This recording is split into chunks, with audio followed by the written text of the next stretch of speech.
What up, pubes? Just running around doing my settlement thing. I got 2 of my settlements fully upgraded S-Class everywhere. 2 more to go. I think this one's all done.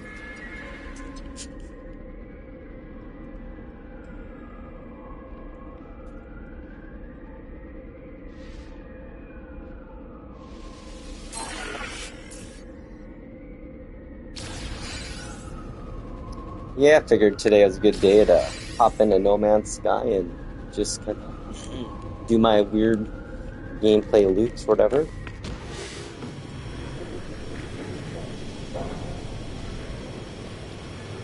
Yeah, I think I'm gonna go get farming stuff and make some pies, some grease pies. It's farmer, bakery, space person time. Alright, gonna mute. Oh, dude, you got a new nice. Finally, man, that's awesome. Do you get all set up and everything? So honestly, as a computer tech geek, oh my god, I love setting up gadgets and computers. And yeah, I actually ordered a Retroid Pocket 6 just this last week because I kind of went down the rabbit hole of emulation. Nice, dude. That'd be nice to be able to play No Man's Sky back on there again and do all your other stuff too.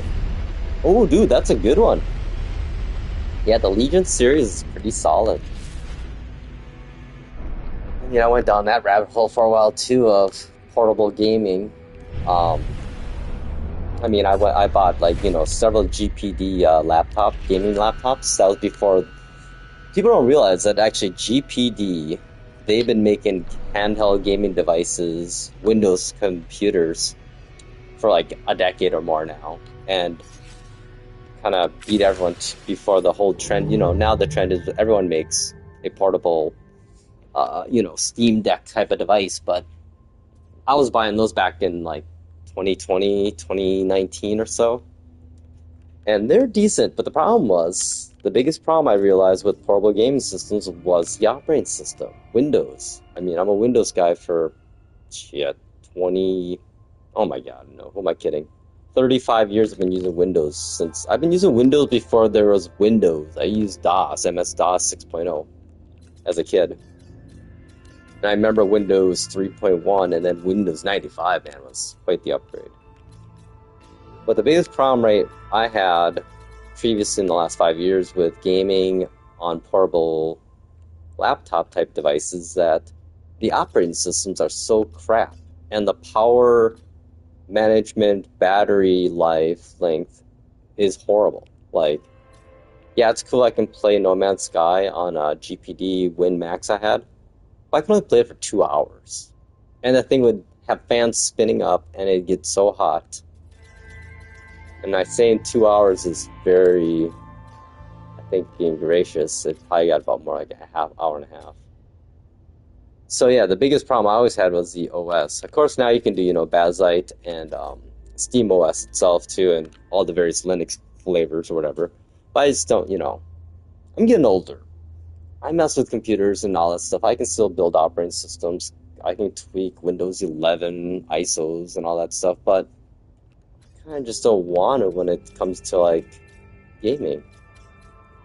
So that's why I got the Retroid Pocket 6. I ordered one because it runs Android. So I realized I've rebought devices I had before just to have as collections. For example, I had a Lenovo Yoga book. It's like basically was this crazy.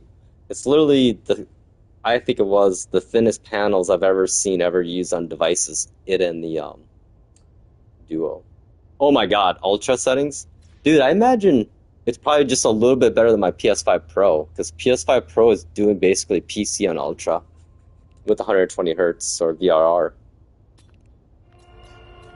But yeah, no, I've had devices that were mid-tier, lower-end devices in the Windows world that I had, and I rebought them recently because they're super cheap and old and like no one wanted them.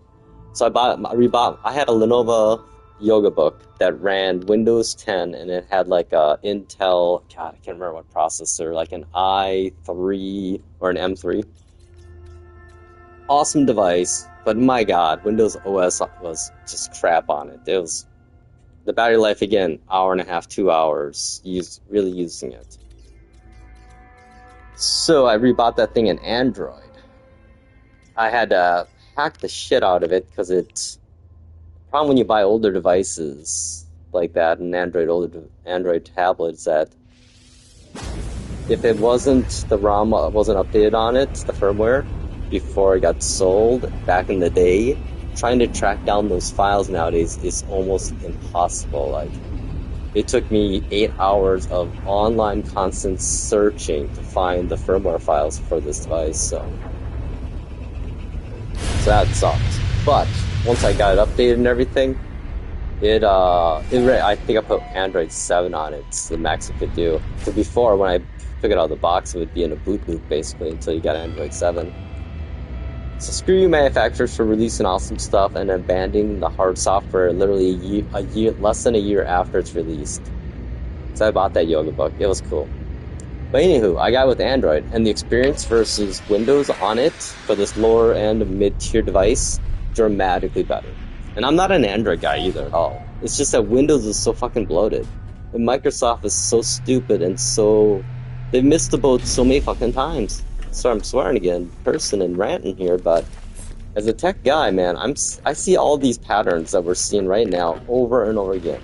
Right now, this AI fucking bubble is just like, oh my god, there's like every 5 years is a trend they're trying to insert shit in that we don't want. God, I was watching some retro video game videos, so I've been getting into PS2 GameCube emulation, because obviously I'm going to run that on my... What I got my Retroid Pocket 6 for is to basically play PS2 GameCube era games. So that was the generation I was still on PC gaming primarily. So I didn't play any of those games at all on that. And now I know previously, like the last previous years, I have like a Vita that's hacked. All the Vitas, all my consoles I have are modded, but none of them really could emulate GameCube or PS2 very well. So like my Vita can try to emulate it, but it's not a good experience. So, and you know, that's another thing too. I used my Vita for up till now, last year, as my all-in-one, on-the-go portable retro gaming device. It's beautiful for it, honestly. I mean, it runs every retro system beautifully. I hacked a Vita with I have a 1.5 terabyte SD card in it. It is crazy. It's like, in my palm, my hand, and the size of a Vita, I have over 30,000 video games of every system before the Vita or PSP I have on there, easily. I think I have only like 40 PS1 games. But, so I needed to replace that, because I know I was using it recently, it's just getting long in the tooth performance on my Vita in 2026. I mean, it's, what, 15 years old or something crazy? I mean, I still have my launch. The one I have is still my launch one. So basically, my Retroid Pocket 6 is my new Vita. It's replacing my Vita as that kind of portable gaming, sitting on the couch, putting YouTube videos on the background, gaming kind of thing. And the thing is, what I like about the Retroid Pocket 6 mainly is you can do light Switch gaming. And the thing I want to do with Switch is there's quite a few like awesome indie games that are very lightweight that I want to play, like Golf Story. I think a Van Life one is one of them. I actually start playing that on my Mac right now on Yuzu emulator.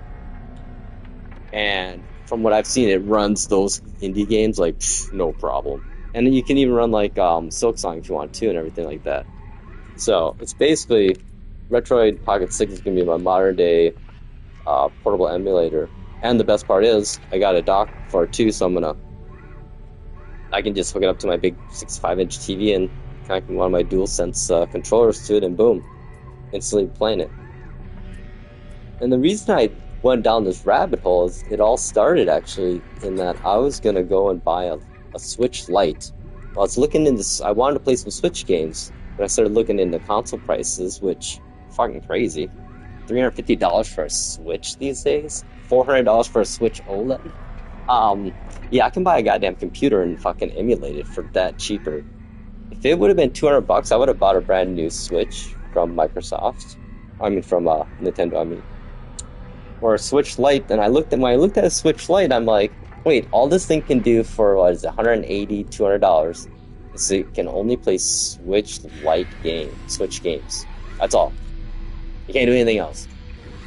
180. So I started going down that portable. I'm like, oh, I see a lot of portable retro Android videos pop up my feed. Once I started going down that hole, and after looking at everything, I realized I could probably go with a higher end one, but I don't want to. I wanted to spend under $300 for the console itself, not including accessories or any of that stuff. And it had to have at least 8 gigs of RAM, DDR5 RAM, at least. Storage, I didn't care, just so I could have a micro SD slot. So I looked at all the other ones, and I saw the Retroid Pocket 5. I've seen a few videos on that, and saw that pop up a few times.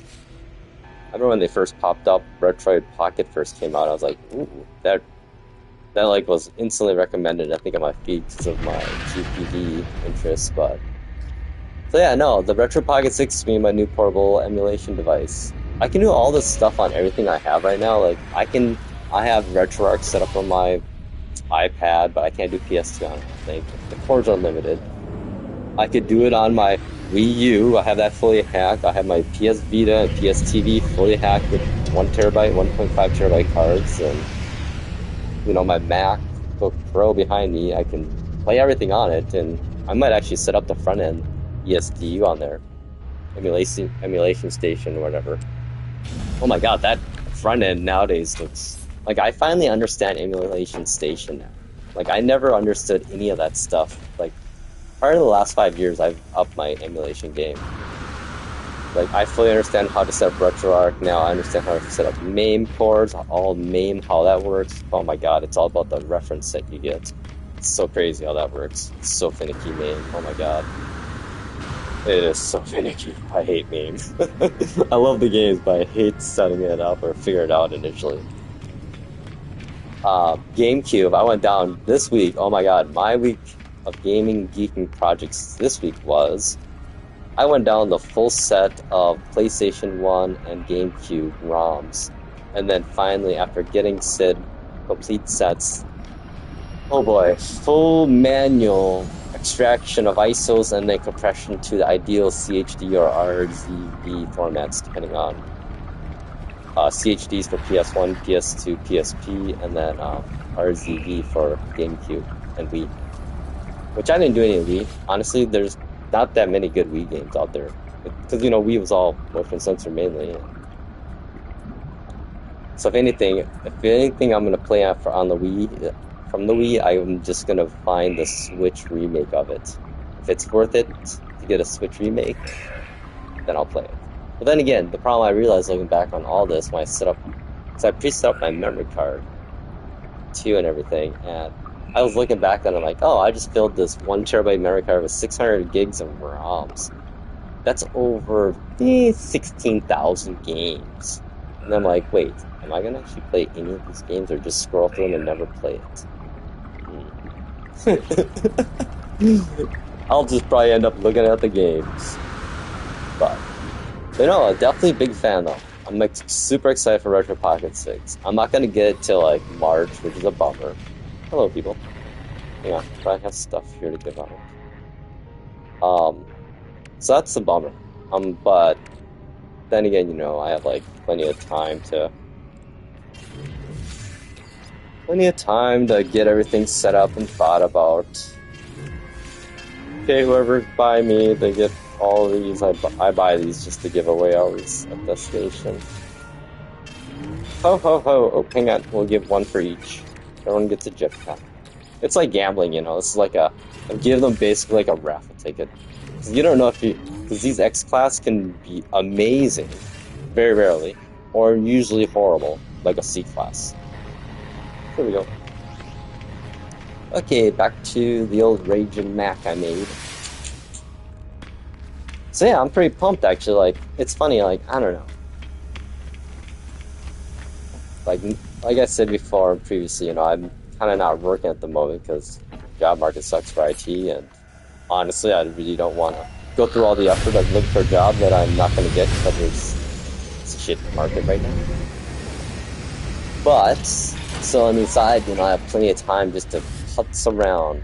Like I can just sit on my couch. Some days I do, honestly, just sit on my couch and doom scroll YouTube and what else? Oh, and watch my IPTV. I mean, but for the most part, I mean, people like my age, I hear talk about like, I don't want to retire now. I'd be so bored and blah blah blah. I'm like, no, man. The only thing is, it's all about creating things for yourself to do. That's what it is. For me, every month I have one project I create, like technologically speaking, or tech-wise, or maybe even house usefulness-wise. So let's see, we're in January. This month's tech plan was to, 1, clean up, organize my stupid ROMs folder I have in my NAS. I have a folder that's like 7 or 6 terabyte, no, actually only 1 terabyte. No, 3 terabytes of space. But it was a complete cluster F of random folders, systems not organized. So that was my goal this month, is to clean that up and to organize it, which I just did this week. My next goal was to fully understand all the emulators and how to set every single one of them up, either on Android and Windows and Mac. Check, done that this week. And then after that was just to get full sets and figure out how I want to do that, which I'm still working on. Which I don't really want full sets, I realize, of PS2, because it's a lot of wasteful games. And then I've compressed all my other ones, so yeah, it's good. Where am I at right now? I forgot where I work to even. So yeah, I mean, getting bored, to say you're bored, I don't know. That's a thing, too, right now, at this day and age, in the world. Electronic one, that is. Is I can entertain myself for free so easily, just by having a computer and the internet. I mean, of course I get paid for the internet, electricity, all that stuff, but my entertainment's like, this game here. I mean, I paid $60 for this game 9 years ago. Look at me, I'm still fucking playing this. Oh, look at this cluster here. It looks kind of cool. But yeah, people don't realize like how entertainment nowadays, I don't think people that grew up in my era, I grew up in the 80s and 90s before the internet, before we had on-demand mass consumption of everything, and everything costed so fucking much money. Like calling the town next door to me when I was growing up was long distance. People don't even know what kids don't know what long distance calling is nowadays, because calling now is just voice over IP basically. They mask voice and text service as service, when in reality it's just a data plan's everything you need for a phone anymore. There's no calling plans anymore. Like when I first was getting my first cell phone in the late 90s or 90s, you paid for minutes, not data, because everything was analog still. It wasn't a digital format. So back in my day, like looking at pornography in my day, you literally had to know someone that had a physical magazine or VHS cassette, and that required in-person, usually, buying of things. Just, you know what I'm saying here? Yeah, video games. I had, for every system I owned, I had maximum of 6 video games. Because they were expensive back then. And it was a really big luxury and not a mainstream form of entertainment. It was, but not like now. The market was tiny compared to what we see now, so. It's like all those people that could say, like, oh, I hate the argument about the old video games, how much they costed, and we should be grateful for what the prices are now, even though they're jacking them up. You know what those old people that say, whoever say it, screw off, I grew up in that. No, that's a whole different, that's like apples to oranges. The reason why I say that is that video games now shouldn't cost more than $40, honestly. Because the mainstream appeal factor, you have a wider audience. Everything's more optimized, and the bloat that the cost of games, you can't pass that on to us consumers, because eventually we're just going to stop buying. And consoles, if they want to survive, are going to have to start going back to like $40, $50 games, I think, because PC It's like it kills you there on the pricing on those. I mean,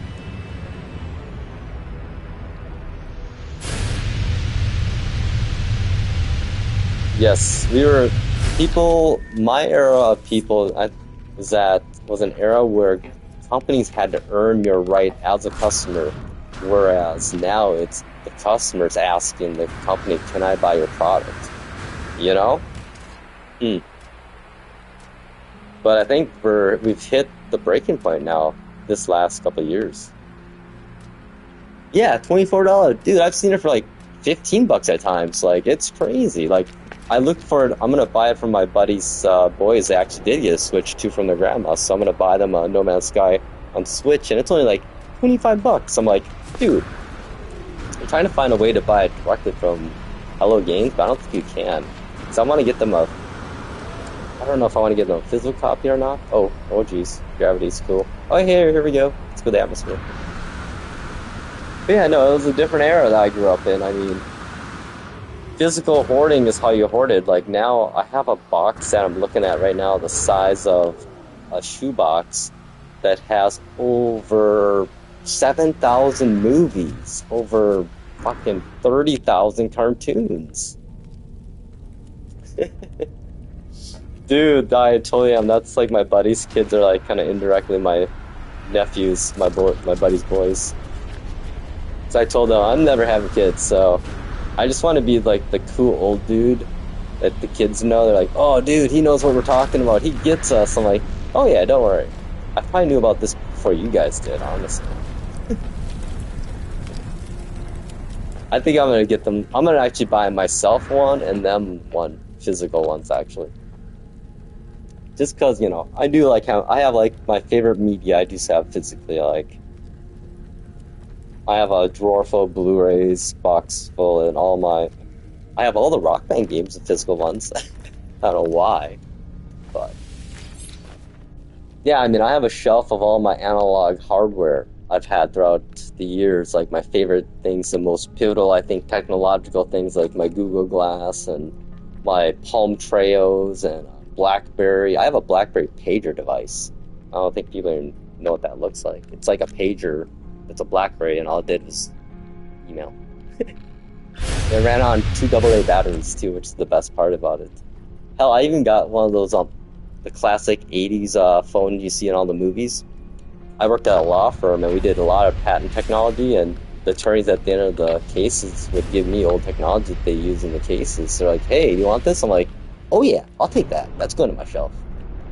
So, I mean, and then I worked with attorneys, so I mean, I worked with attorneys at the best time you could ever work with attorneys. Like, during the smartphone, the beginning of the smartphone era to now, or to like 5 years ago, 2020. Like, I worked at a place that was willing to just throw fucking money at technology, and I was the tech guy they all trusted, and that was cutting edge, and they knew that. So they're like, hey, go find some cool stuff. Oh, dude, that's pretty cool. I've heard special edition Starfield copies were pretty awesome, actually, the collection sets. That's like this game. I'm so happy I paid, what was it, like $120 for the PC Deluxe Edition that came with the Starship. So happy I paid for that, honestly. I still have the ship, you know. And then I get my Traveler U2's plushie soon here this month, I think, too. So I'm excited about that. I actually was able to track down my other one, my Gek one. The shipping company totally delivered it to the wrong company. But I saw where they delivered it to, so I went over there one day and talked to was like all nervous, like, oh, I gotta go talk to this would be a weird conversation. Lady was there, she's like, oh no, this happens actually a lot. A lot of your people from your building, your package does not appear. I don't know why. Your guy's building has your number on the end of the driveway. I'm like, I know. Sounds really cool. Made a new friend. It was kind of nice seeing the other condos there. These condos that are across from me are those ones that, you know, those quote-unquote luxury condos. Which I guess, when I think about it, my place is a luxury condo too before they... Well, actually, my condo was just I don't know. It was just a condo back in the 2006 era. It's crazy to think my condo's 20 years old now. When I moved in, it was only 10 years old, I think. But knock on wood, the management company has been rock solid so far in that they everything, maintain a good budget, fiscal HOA. Kind of sucks you got to pay an HOA fee, but it is what it is. It is what it is, and not having to shovel ever, mow my lawn, or worry about my roof collapsing. And weirdly enough, my property insurance for my condo has gone down over the last 2 years by like $300, something crazy. And I actually upped my coverage by about $50,000 on everything. It's like crazy. Yeah, it's a weird, phone call you get from your insurance broker or agent. It's a good one to get. He's like, hey, I'm just giving you a call here to let you know I'm so-and-so, your new insurance dude. Your other guy moved on to a different position. I'm like, oh, cool. Yeah, I actually got this call I don't get to make off. It's like, what's that? He's like, oh, your rate went down. I'm like, oh, dude, sweet. But I mean, like, $400. I'm like, what? I'm like, well, how about we, should I relook at my coverage? So I actually did a full reassessment of my insurance coverage. Old man talk right now. And recommended. People, don't just sit and forget stuff. Like, if you do anything in life, services you pay for, things you buy, I mean, don't like car insurance. Like my car insurance right now, I drive a Mini Cooper GP3. I would call that a sports car. My insurance is cheaper on this GP3 than it was on my Mini Cooper Countryman SUV. Like, it is. I pay $487 every 6 months for my insurance. And I guess I do have $1,000 deductible because I have $1,000 saved away for that. But dude, that's crazy. Like, I see people paying that much more than that per month for insurance. I'm just like, what do you guys do? How does that happen? Then again, I have not gotten a speeding ticket in over 8 years now. So yeah, in life, don't just settle on stuff in life. Be proactive about your life and things you pay for. I mean, everything in life. I mean, just stop being lazy about this stuff in life, Like, right, I optimize my whole bills in life. Like, seriously, everyone has to do, like, if you watch any of those financial shows or whatever, you don't need to hear what I'm saying because you already did it probably. Because you're the type that watches that are going to be the type that do it. But look at your finances. Like, seriously, take fucking 4 hours, sit down on a piece of paper, computer, whatever you need, and write down what the hell you have for bills every month. Like, write it down. And then think about how much money did you spend on groceries. Then write how much you spent on your, like, hobbies, habits, bad habits. Seriously, write it all down. And see how much you spend. You'd be like, holy shit. Whoa. Yeah. Okay, if you have a cell phone, if you don't have, like, a prepaid kind of plan right now, you're stupid. Seriously. Like, if you pay more than $75 per month for your unlimited data plan, you need to look at a different carrier and look at a different plan ASAP. Like, my sister was paying $120 a month for her cell phone. She's not rich. She works at Walmart. Like, the amount of money I realized that she spends on just stupid shit, the way she shops even, like, I thought she was a frugal shopper. We were out one time, and here's, me, I'm like in the city boy or whatever, the quote-unquote reckless spender guy, I guess, which I'm not really, I'm frugal. I just like to buy some fun stuff every once in a while. But yeah, she was just throwing, like, spend like $60 at the grocery store, like, nothing. I'm like, what? She does that like every week. I'm like, what? I spend $120 a month on groceries. I cook everything at home. I go out to eat once a month at the most. My biggest, most expensive habit's my marijuana cannabis, but yeah, whatever. I don't have a mortgage anymore. Paid all my mortgage off this last year, and my GP I bought with cash and trade-in, so I just love looking out the door. It doesn't render the water when you look out the door. Isn't that funny?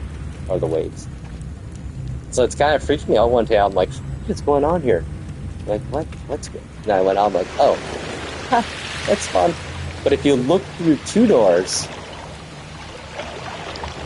oh, that's a good question. Does it nullify itself? Like, you know? It does! Look at that. Ah, it's crazy! Okay, two doors, you see water. Go through it.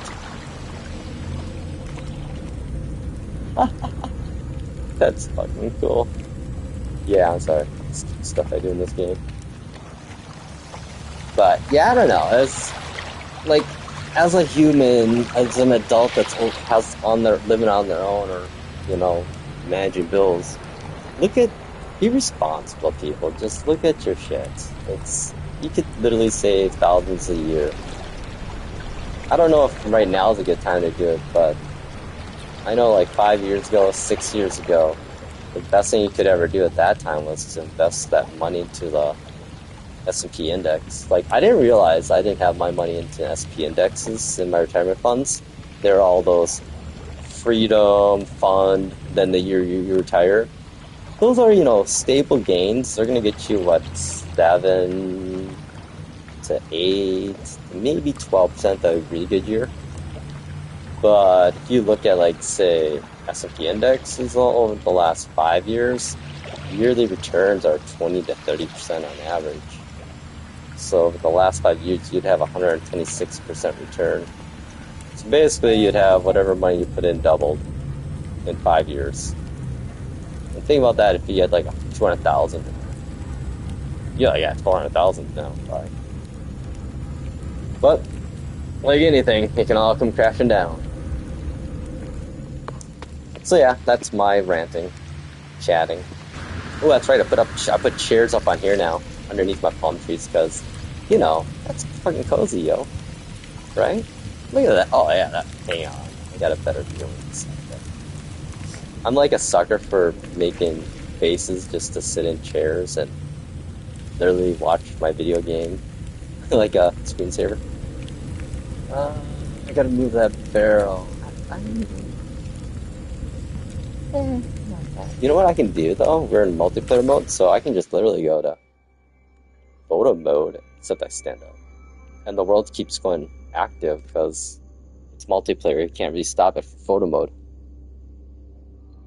It's kind of nice if you ever have like in a group and someone wants to do like a movie stuff ever. You just have one person go to photo mode and they can be like the camera person while everyone else does everything else. It's kind of neat. We did that a few times with Galactic Hub stuff. I think a few people have done that with like making, movies or whatever with No Man's Sky. So that's cool, like wallpaper to have. Which I wish they would actually add, like, ambient mode.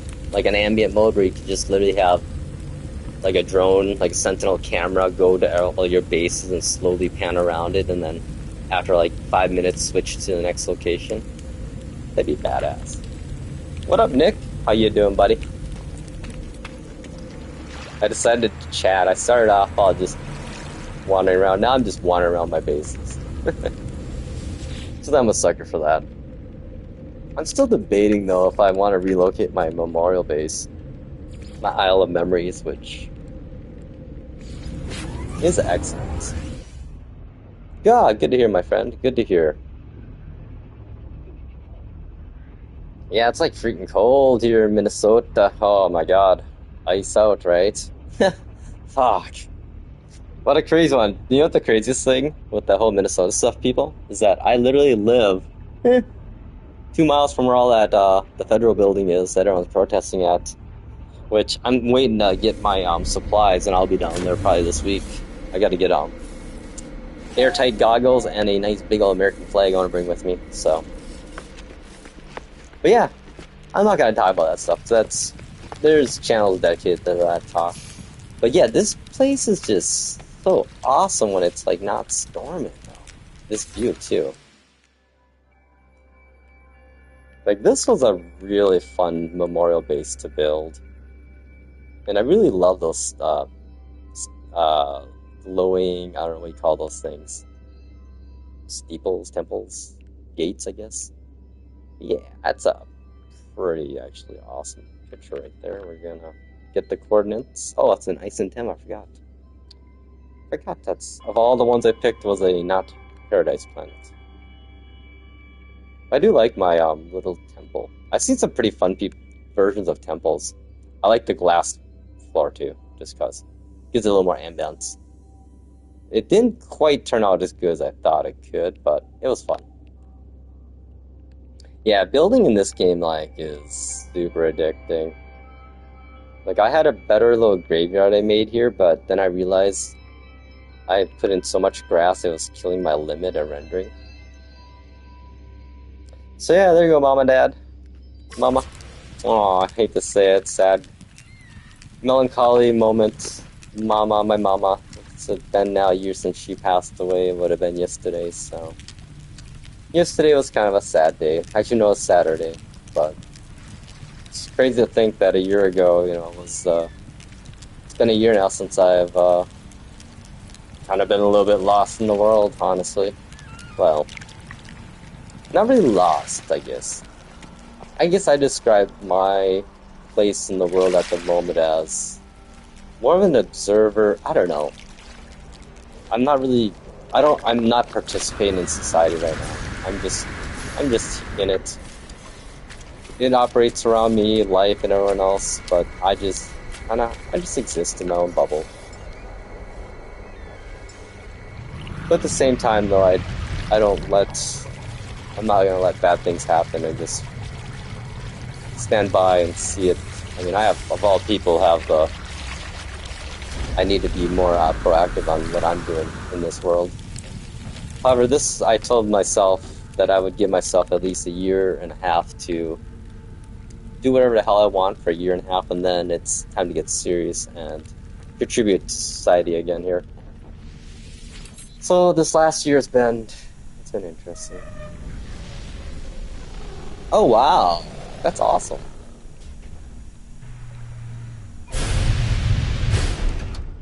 Yeah, it's crazy. Like our city, our state, and everything. Like the biggest problem we have for crime right now is not citizens, it's federal agents, and that okay, we are gonna go there.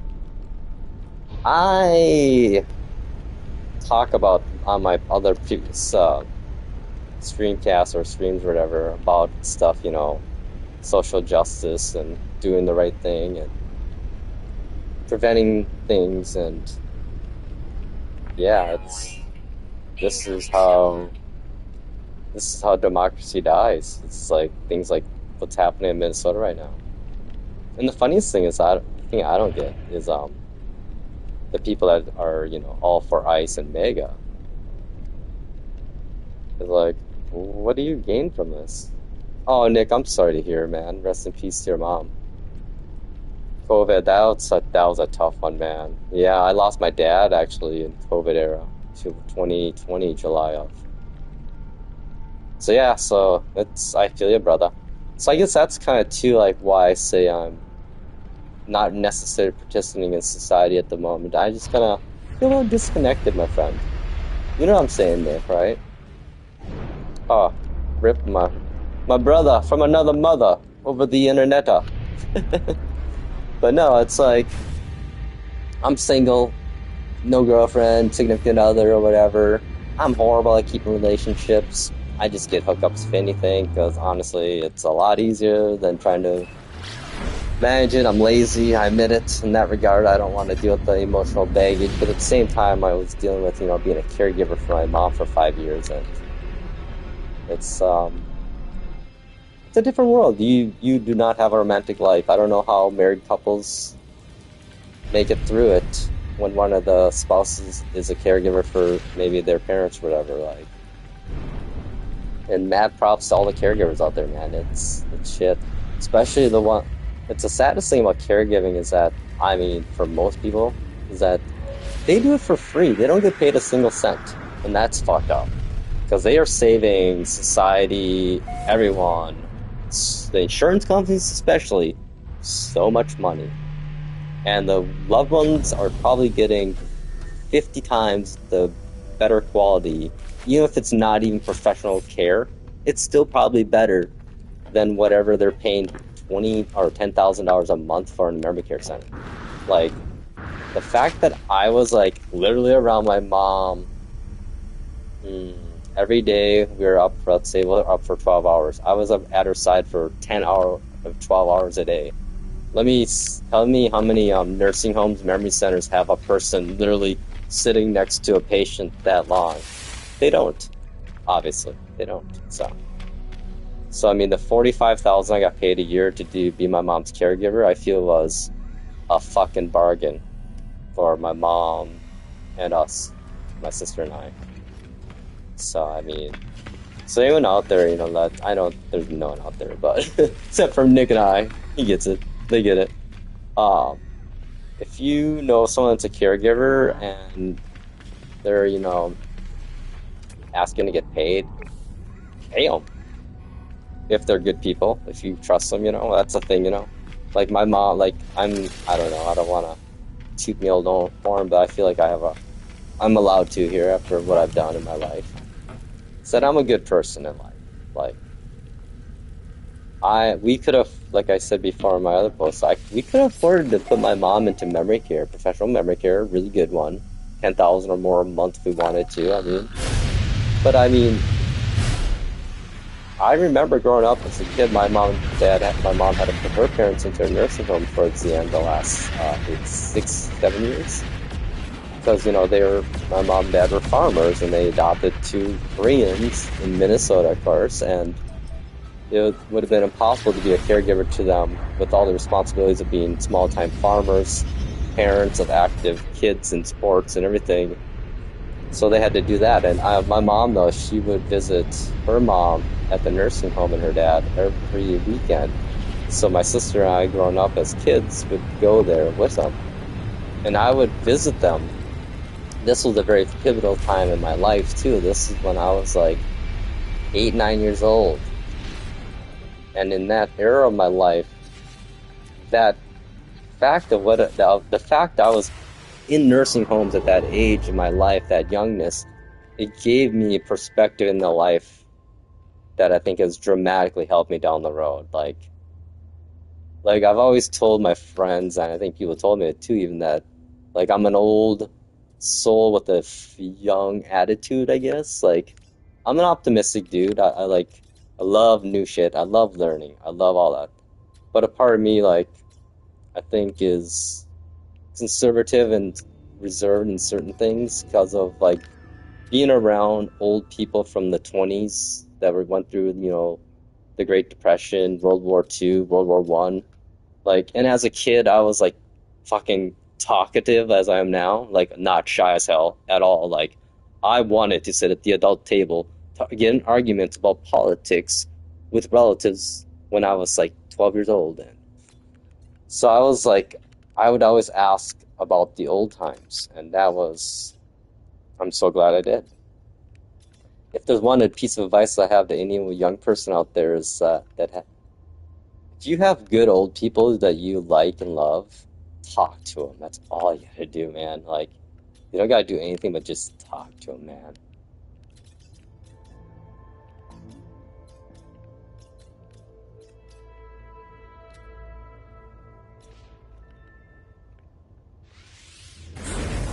Sorry. Got a little teary right now.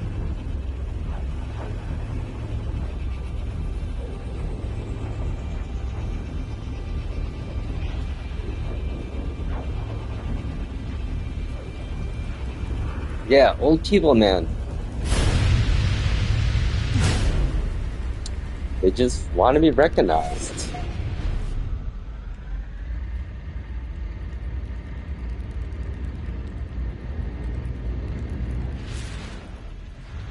Kind of want to be reassured that the life they lived was worth it.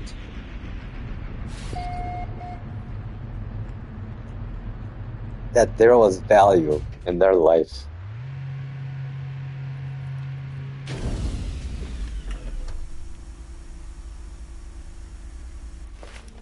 I think in the end, that's all us humans really want.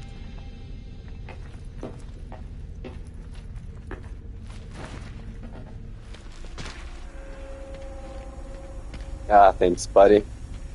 Yeah, it's all been building up, man.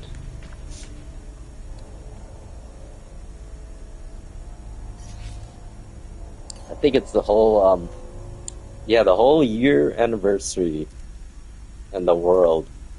In Minnesota right now, and the fucking ice and democracy in America fucking dying, dude. We're turning into Nazi Germany. This is 1930 Germany, man. Ah, it's just how I had to come out at some point, man. But you know, you just gotta let it out some days. It's the best thing, best feeling. A good cry is like the best dopamine dump you can ever have. Like the sense of relief, the shedding of baggage, you know,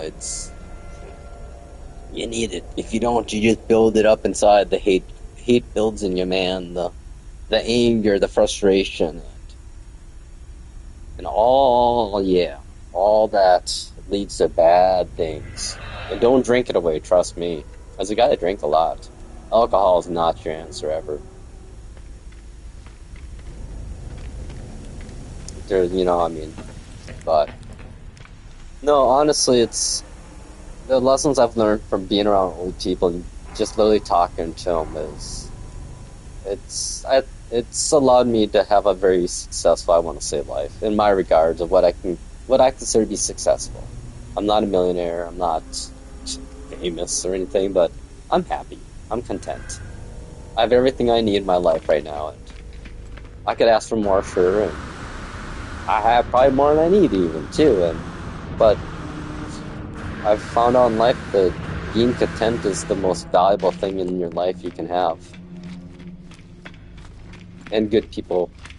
Surrounding yourself with good people that share a belief system that you share,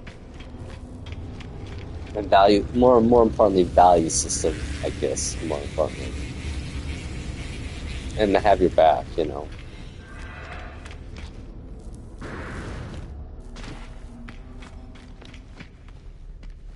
So yeah, there you go. My not so wise words of wisdom.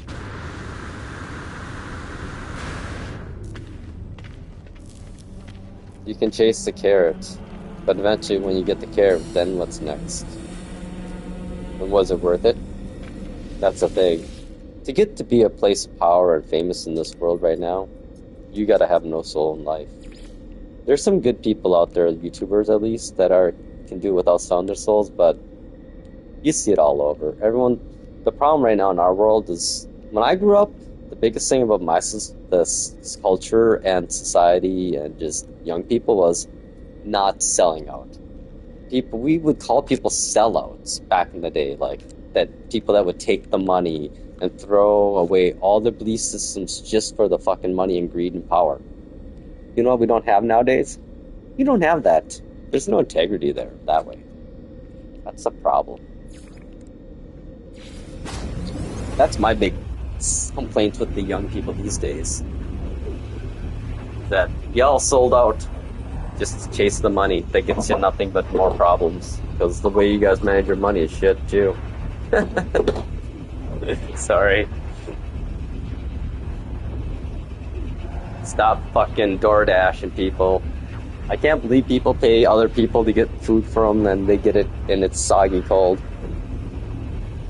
Anything that I can do that myself and save the feet. Like, I don't get it.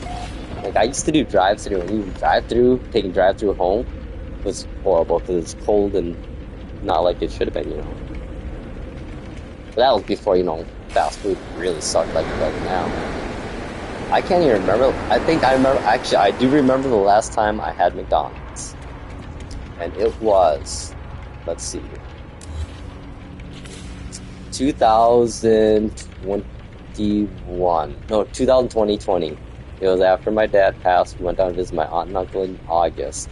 On the way home, we came back, and Mom and I had a choice I asked her if she wanted McDonald's or the diner, and we looked at the diner and it was really busy, so we went McDonald's, and we sat down. I got ordered at the fucking kiosk because there's no humans anymore at this McDonald's. I guess out front they all hide behind a wall, which God knows what they're doing. 2 fish fillet sandwiches with 2 orange juices, and it cost me $21. As at that point I realized, what the fuck? McDonald's, you have lost your goddamn mind. And I never bought McDonald's ever since after that. Because it's shit food for that kind of price. Seriously. And the fact, I worked at McDonald's growing up. Like, I was a player of the month at McDonald's a couple times. I was really fucking good McDonald's worker, like, really good. I could do every position at McDonald's I could do. I could have been manager probably. And I was really good at what I did too, like fast and efficient and high quality. I call that an Asian thing. Maybe. Or Korean. Because there's some of us, like everyone, right? There's always the bad ones. Anywho. Yeah, so it's like, and the fact that there are not even people out front, and the fact that I can't even see into the kitchen, that distresses me a lot. That's like, yeah. The problem with that world, is fast food. I think, if you follow that stuff, you know what's going on. But what it is basically the land that the fast food restaurant's on is worth more than actual restaurant. And that's why everyone changed to those shitty generic designs so they could flip them instantly to another like small other restaurant franchise to then in turn put their shit in. Yeah, it's hard to sell a Playland McDonald's back in the day, I grew up in that era where fucking fast food was awesome, the restaurants, and Pizza Huts and Godfather's. Oh my god, Godfather buffet was the best. I mean, the world sold out. That's what it was. It's all about the money. Everyone sold out. That's why the world is the way it is. The 90s and 2000s era culture was the culture in that era was, anti-establishment, anti-sellout. That was back, when, oh man. But I mean, that's the thing too, though. It wasn't all like rainbows and unicorns and glitter bombs, man. There's still some crazy fucking shit that went down then. Back in those days, a mortgage, well, the interest rates were twice what they are now, but access to credit was even harder and impossible almost. So, yeah, every era has its issues and cool things. The funniest thing people don't realize, like, everyone now looks back on the cell phone, the mobile market, and like, I was balls deep into the cutting edge mobile era of phones, like starting with candy bar phones in like the 99 era, 2000 era. Like before, all the way leading up to the iPhone, I was heavy into Pocket PC, Palm OS, Danger, Sidekick, BlackBerry, everything that was, mobile phone even back in the day. Then Windows Phone. I even have a Windows Phone still, a Nokia one. That UI was great. Again, Microsoft. Dude, you've had so many markets at your fingertips that you could have just instantly owned just by doing a semi-not shitty job. Yet here we are. They're not going to own the home operating system market in 5 years. There's going to be a fundamental shift to Linux and Mac OS starting, well, already like 3 years ago there has been. The fact that Linux OS is up over 1%, I think now, says a lot. It's historically been below 1% for like the last 30 years. It's crazy. Maybe it's higher than that. I gotta check my numbers again. It's been a while. Just off the top of my head, at least. I know Mac OS, I don't know, Apple, they're just stupid. Like, hey Apple, you know how to like totally increase your user share base by like do a 3x on it? Actually try to get gaming working properly on Mac. That's the only thing that's holding everyone back right now from going to Mac OS that's on Windows 11 at least, is the fact that you're not really trying very hard with gaming. Are you fucking idiots? It's $1 trillion market, literally. And it's only going to get more valuable, or, well, we might hit a saturation point soon. Incoming storm. I think the video game saturation user base is coming here in about 5 years. I think at that point we're, given, certain regions of the world getting more advanced technology, and we're still stuck. But then we have another saturation point that would be another, I'd say, I think, okay, crazy thoughts. We're going to reach a first world saturation gamer user standpoint in the next 5 years, but that's not the total gamer saturation point worldwide speaking, because third world countries are on the up and rising, and technology is trickling down to them, thankfully, and they're getting their hands on stuff. So that's going to then, and solar technologies, and, you know, ad hoc mobile networks too, is helping internet access, you know. So I think we're going to see at least, I'm going to say 500 million there gamers still left to add to the market. So, yeah. So I'd say that's $1 trillion industry. So Apple, what the fuck? People are asking for, look at us. Look at me. I'm fucking paying for software called Crossover to try to play Windows games on my Mac that easily could do it if it actually had a proper API and a way for developers to utilize the crazy awesome hardware you have. Do it. Make your own goddamn Apple App Store on fucking Mac OS. Like, use your App Store and sell games there. And do Steam style, like, game sales. Seriously. Oh no, you only made 30 cents instead of 50 cents on a game sale. But it's better to make 30 cents than no cents, right? That's the thing I don't get about these supposed financial experts of these companies, of multi-billion-dollar companies. They don't realize that when you don't sell anything, you don't make nothing. So it's better to sell a little something than nothing, right? And it's a infinite digital good that doesn't cost you a single cent to produce. So what the fuck?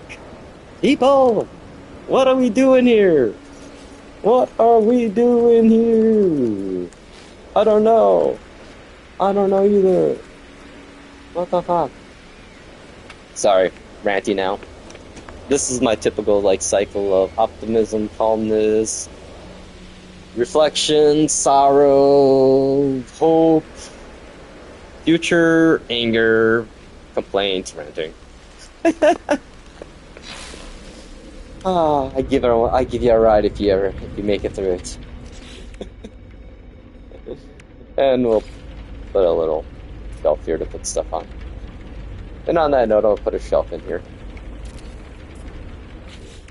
Because why not?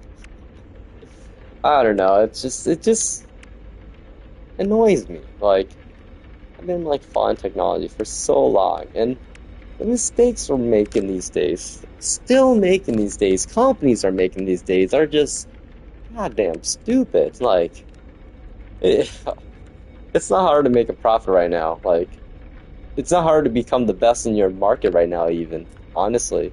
Like, the thing, Sony could literally win every gamer over, the whole industry, everybody, every fanboy, even every anti-Sony person over, by literally doing one simple thing.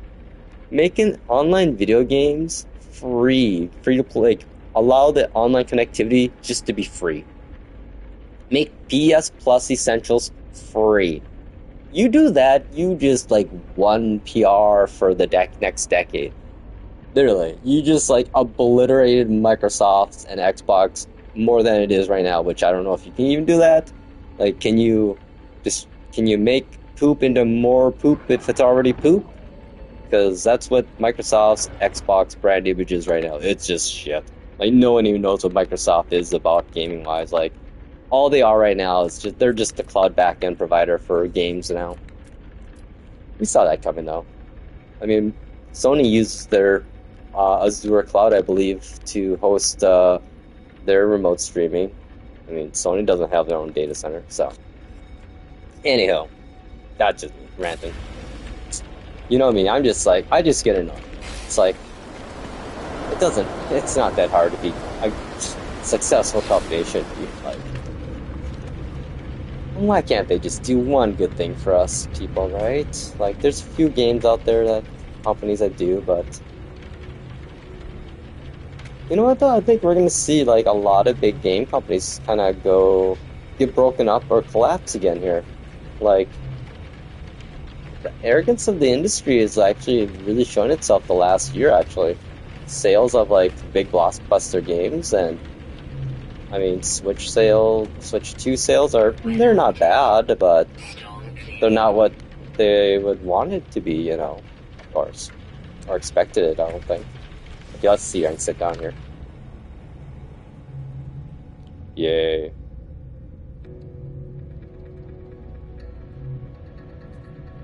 Exactly. Be smart about gaming. You know,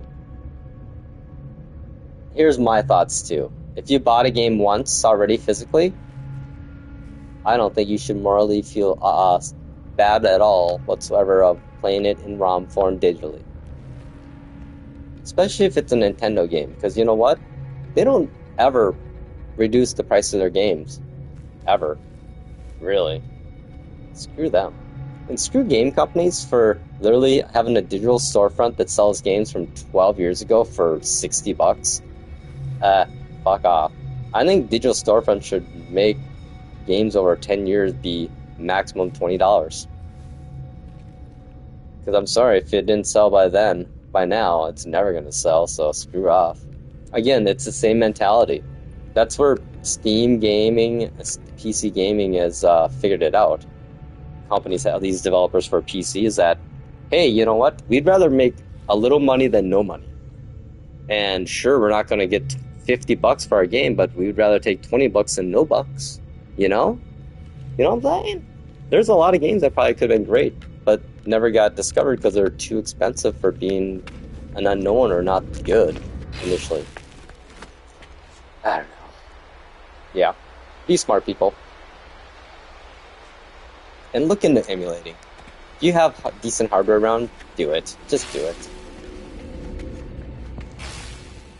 Don't pre-order games anymore. There's no point whatsoever of pre-ordering any games at all, especially digitally. I mean, physically, back in the day, there was reasons to pre-order games because you got cool shit, physical stuff. But now,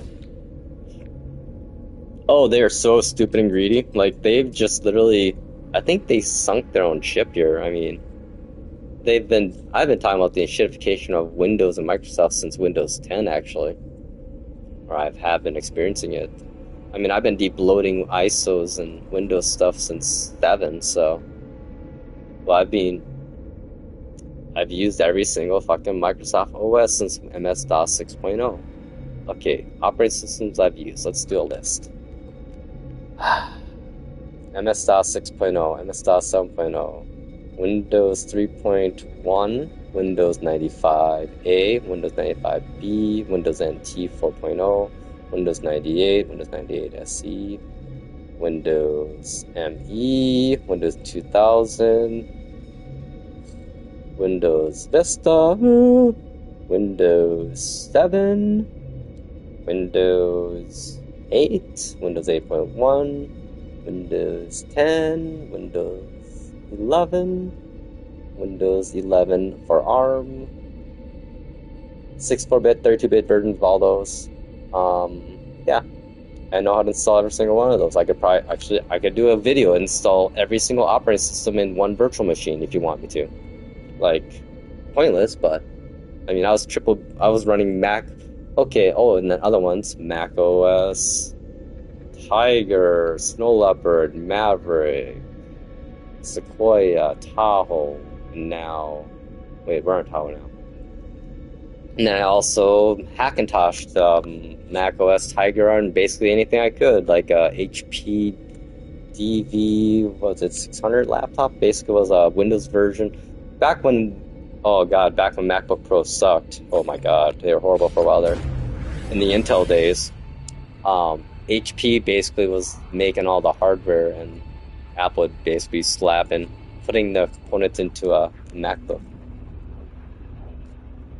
Oh yeah, Bungie. When Bungie left, like Microsoft, you knew that was down. And then when they bought Rare and then didn't do anything with it, I'm just like, oh, that's so sad. Like, Rare is like another overhyped developer company. Used to be one that could never do wrong. And they hadn't produced a single thing since, like, what? I can't remember, like, N64 era, really. Of quality, that is. Yeah, it's sad. I've seen a lot of I've seen all the shit. What am I saying? I've not seen a lot. I've seen all the shit. Like anything that's happened in gaming, I've seen it, been there, done that. The loot cave of Destiny shooting into the cave, loot cave. Oh my god, I was there. Leroy Jenkins! I remember when they released that video. They made a remake of it, I love that. And of course, you do realize that that video, when they released it, originally wasn't actually real. But it did actually happen, they just recreated it, and that was just fucking awesome. Where'd Leroy go? Leroy Jenkins! Oh, man. Internet memes? Yeah, we did that, my generation. We are the memers. There would be no memes without us. There wasn't the word meme until us, or emojis, or any of that shit. Like, it's crazy. The world. It saddens me to see the world where it is right now, because I've seen where it came from, what it went through, and how we got here. Insert, you're wondering how we got to where we are. Segment. No Man's Sky? Let's see, what are we in, January? I'm bad at guessing, but my guess would be mid-February. Mid to late February. So I think Light No Fire is going to get a shadow drop. This is going to be like a day one drop release on like late summer, I think, I feel. They have so much time to work on that, which I love. But there's some major components, I think systems that are going to be implemented in No Man's Sky that's going to dramatically change it. That are going to be a part of Light No Fire. Like, I think there's going to be a lot more multiplayer stuff added to normal gameplay. And of course, our usual quality of life stuff. I'm debating if I should delete this base. It's so many parts, but god, I love this base. It's so cool. It's like, this is my first true ever multi-building settlement colony type of place. Because, I mean, I took all my camping ground up now. Reduced this down to just 3 bays. I had 6. Still got my little main home here, but my big old yoga house. I could probably get rid of my little like spa area here, relaxing. Settlements? I don't think settlements do. They don't. Unless you put a base inside your settlement, then it does. But I think Corvettes do count against your account. That's why I'm kind of like not decorating my Corvettes anymore now. I love putting trees inside of these glass cuboid rooms. It looks so good, I feel. Just cool. Yeah, this place was crazy back in the day, man. I had like a whole nother level here. Like, I had a marketplace down here. Vale marketplace and a cave bar, and then a little area over here for my exocrafts. And then I hit the base limit. So I then worked on my freighter base too. Nah, I'm gonna keep it. This is nostalgia. It's in the old hub regions. Yeah, I think, oh, heck yeah. Dude, I don't know how, Ren, I don't know how you haven't reached your base limit, man. Parts limit yet. Your bases are crazy awesome, man. Yeah, I know, right? Because, I mean, the vets, I love vets. There's so much, like, I did not think I was gonna like that at all. The whole, Corvette building, and I'm a big fan now. It's just so much fun making, like, just various types of ships or whatever. And then I like just decorating. I just want more parts now. That's all the next updates for No Man's Sky can just be more base Corvette parts. I'm happy with that. Seriously, actually, that would be just fine. And then a bigger increase in limit. I think they need to separate maybe a little bit out No Man's Sky, like Legacy version and just No Man's Sky. Legacy being for Switch, PlayStation 4, Series 1S and X. Or, I mean, the 1S, 1X. God, Microsoft, you fucked up. They should have just called Xbox 2, 360 the Xbox 2. They should just do numbers. You know why they didn't? Because they would have been behind Sony. Who cares? Like, who cares, dude? Own it. That's the problem. They're all like, They wanted to compete with Sony, but all they were doing is trying to copy and catch up with them. They changed the industry a lot, though, thankfully, and our competitors, which is good. But Microsoft, own it. Own who you are. That's like a lot of companies. Oh yeah, like I make functional builds. This is my functional build. This is just to mine quartzite, and I could do it all from like right here. Oh no, crystallized helium. Oh yeah, I needed crystallized helium at one point. I don't ever need it again. Like I have little, and I have bases always too at the center of the galaxy of any galaxy I'm in. So let's see. I think I forget. I took up a flip. Oh, here we go. Here's my apple farm, my tree farm one. Hell yeah! It's building in this game is cozy. That's what my end game in this game is, building, and just oh no, it's make my own adventure. Honestly. Like, a lot of people would get bored as hell doing what I do in this game. For me, I spent hours just like, doop, doop, doop, tootling around, collecting some milk here, finding places I can get apples at or whatever, and making a base temporarily and collecting like a shit ton of it. And yeah, I think for a while I had about 35 bases. Before I had Corvettes, I had 35 bases, and I'm like, yeah, I need to like. Yeah, I do too. I agree. The flora factor, that's why I got rid of my graveyard I made. It was like, I use way too much grass in there. I do like this little base. They gotta fix though these pouches. If you do anything like, if you try to move your camera behind them, oh, this one's fine, I guess. It'll start just do the shape, the camera shape. Dude. Stone base building and Corvette building is fucking addicting, man. Like, I could probably do a channel on just being stoned and building creative. Oh, I should do that. People probably watch the hell out of that. I was gonna make a base originally in that cave, but then I'm just like, that's a lot of work.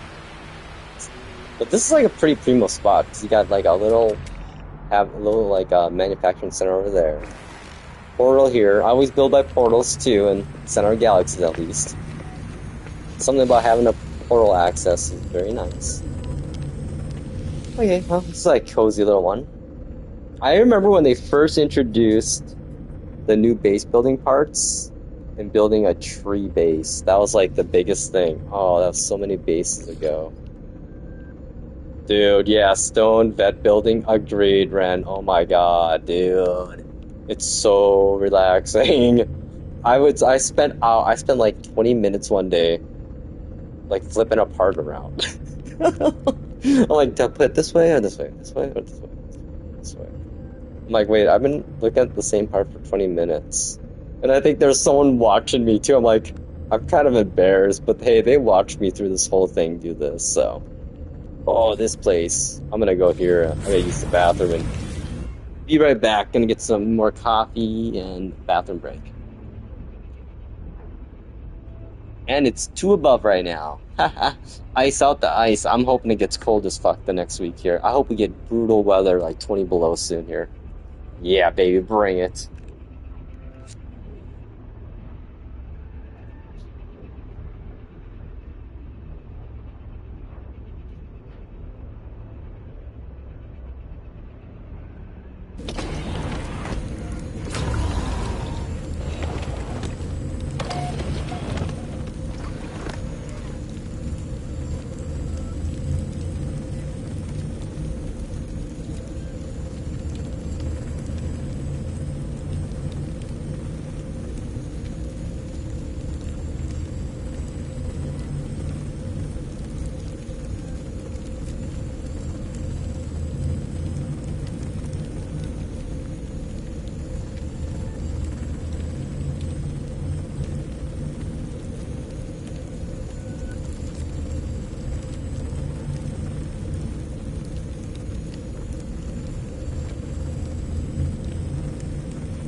Alright, we're back.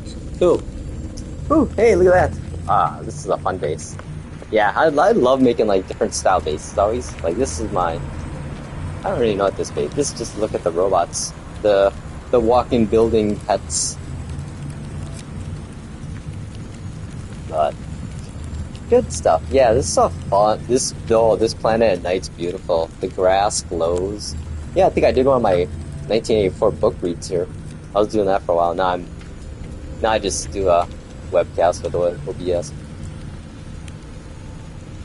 Oh my god, I've been saying that forever. Or build it, yes, to archive it, like make it turn into like a ruins.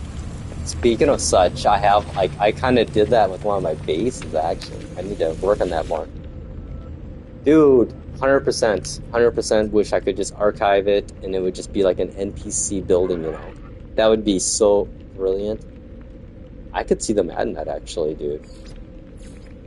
I could see that tying in with Light No Fire, honestly, with the open world stuff, you know? Because eventually you're going to move on in that game as you move throughout the world.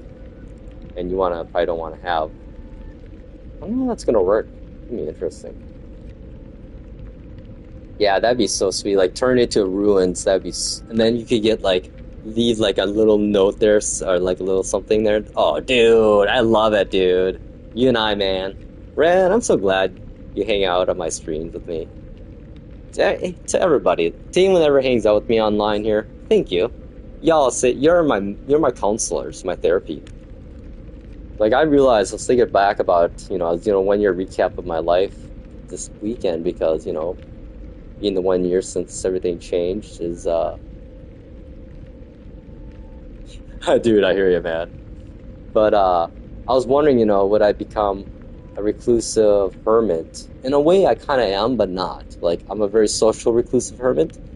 Like, I still go visit my friends, like, every week or so, and hang out with them. At least once a month, go visit my best friend down in the city where he lives now, and hang out with his kids, try to, be the fun old dude.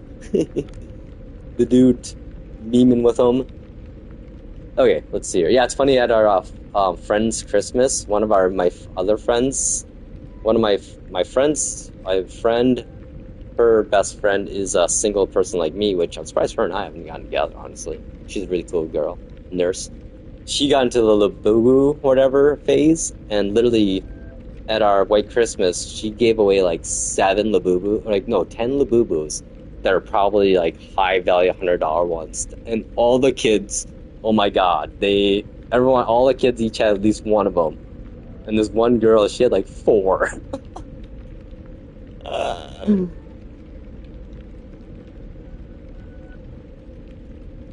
Dude, Ren, yeah, I love that idea. Like, of archiving bases. That'd be so cool, dude. So cool. So cool. Okay, let's see here. Yeah, I don't have nearly as many bases I used to have. I do. This is my take on like my own autophage type of base or whatever. Yeah, I kind of like to try to do different things. I had a really fun. Actually, I made like an ancient ruin base for a while. I had on like one of those floating island places. I wish I would have kept that now, but I deleted that too back when the Corvette building got released. I needed the parts. Damn it. But I hear you, man. There's so many awesome planets.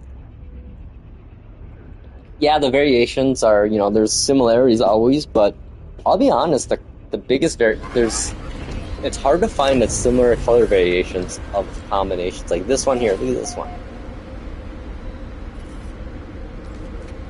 I just like when I have the portal activated, you come out, it's all lit up. That's so cool. I think I need to line up mine. No, they're lined up. Yeah, I want more parts like this that glow. Like, I want things like that glows. Like, I thought these parts would be really awesome. These ones? These are so disappointing. Look at this. No, that's all you got for glow? Like, come on, make it a brighter glow at least. And then the funny thing is when you delete one of these, it's into your inventory. Okay, I'm gonna give someone one of these. Just to mess with them. I'm gonna give them a void receptor dish. Oh yeah, this is another one I made for my reading. This sole purpose this base was for my 1984 chapter reading. And this is just gorgeous. Oh, hate that part. Hate that when that pieces make you jump. Oh, never mind. Ah, wouldn't mind laying down here. Look at this. I would live here all day. My gosh. This base in VR is insanely beautiful. Like, look at that. Dude. Hang on, let's fix this. Yeah, here, I'll show you the bug. Hey, say I wanna... Yeah, no, ain't happening. It's like there's a barrier. Here's my theory. There's a barrier here and here, invisible one. When you have the camera behind it, it hits and clips it. So, we're gonna fix that. By not using these couches. You know I like the look of them. Not cool. And this is why I test every chair and couch I build. It's 100% CMonkey 420 tested. And what color? Ooh, that looks good. I always use the lines on the floor to line things up. Oh, hey. Dude, thanks for... You know what? That was awesome, man. That base. I enjoyed visiting it thoroughly. Yeah, that was a hella base. I imagine you gotta be close to your limits with all the crazy things you're building. Okay, there we go. Now we can sit and enjoy the beautiful... I forgot I made those little... I love those little... Hologram projector is like a brilliant thing, like the way people use it. Oh yeah, look at that. Dude, I would live here all day. You got a little kitchen area for ourselves. I forgot I have the outside deck area. There's better views. It's all about the views, my friend. All about the views. And the fireplace. And the grill set. We got a grill out here. Oh god, that's fucking amazing. Yo. Hang on. This is this thumbnail. I think I want to get one of these kind of pictures. Oh yeah, look at that. Oh, yeah, that's... Hang on, let's keep going. While we're at it, oh yeah, we got to get the portal too. Oh, and just the Corvette. Jeez, hang on here. Let's get a wider angle, but not too much to distort. I mean, is this not like a fucking sci-fi book right here cover? Let's make it a sci-fi cover.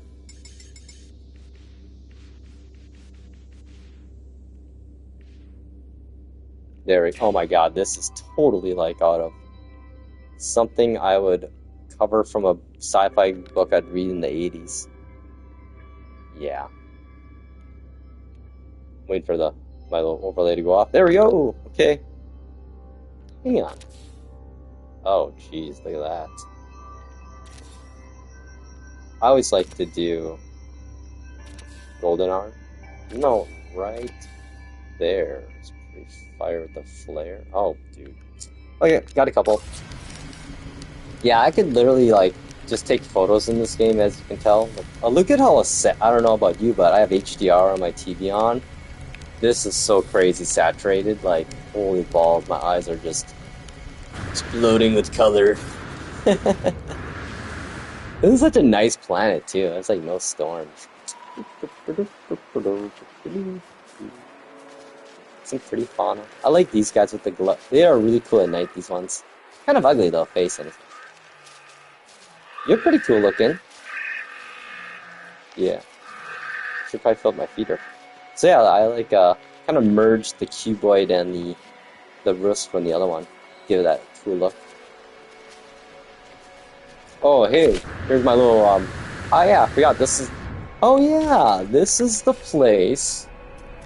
Let's do the proper backstory. This is how I play my game. Like, I role play a lot in my head of like my bases and stuff. So basically, this here is the crash sites or remnants of smaller Corvette that crashed here that the inhabitants then took the parts from to build their colony, but then later used parts of to then build good old Bricky to get themselves off this beautiful planet finally.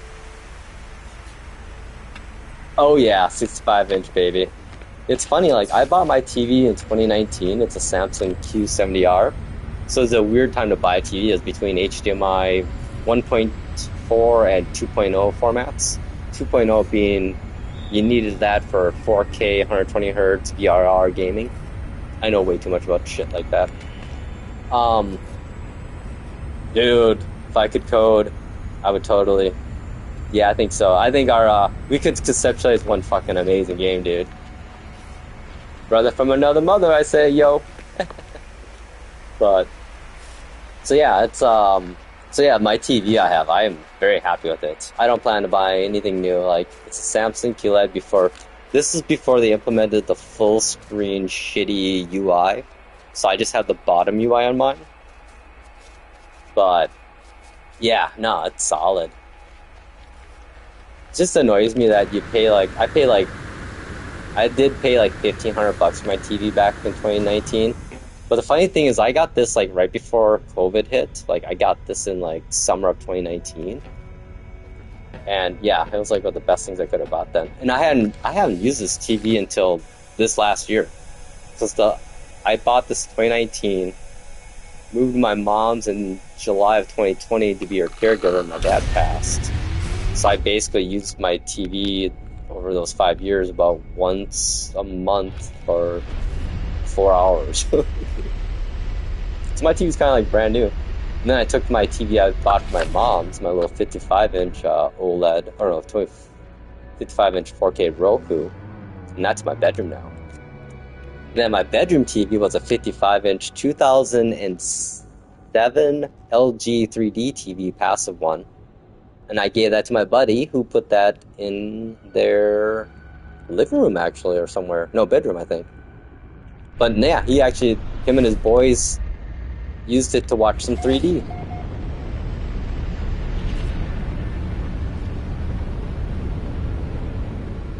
Oh yeah, I was looking at Sony's at the time, but their offering wasn't that great at the moment. But now, if I got a new TV again, I'd probably go Sony, honestly. Sony or LG, but the problem I have with LG is that their UI is total shit. My buddy has a nice LG OLED, which is beautiful, but he's like, yeah, like he uses the built-in media players. I know you should probably use a stick, but he has to literally change the language to Canada, and then reboot the TV and back to US to get it to like launch certain apps at times. Which I'm like, dude, that's crazy. Like, yeah, it's really messed up.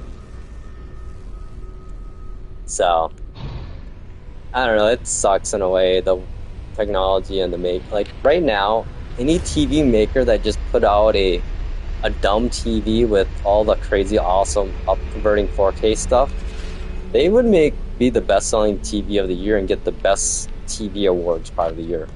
Like if Samsung just put out like a Samsung 4K gaming TV that all it did was have 4 HDMI 2.1 inputs, basic GUI just for your inputs, and all the high-end processing, they would be the best-selling TV of the year. Like, why don't you just make reference models? Like, nobody asked for smart TV. I've heard that. You know what the craziest thing is? My LG TV I got was in 2007, was that 3D one. I remember a year into it, I did have an issue with it, some like with crazy buzzing noise, but they sent a tech out to fix the motherboard on it, and after that got fixed, it was like rock solid. I mean, I had that TV for, holy shit, is that possible? I had that TV almost 18 years. Oh my god. Is that... No. I got that in 2013.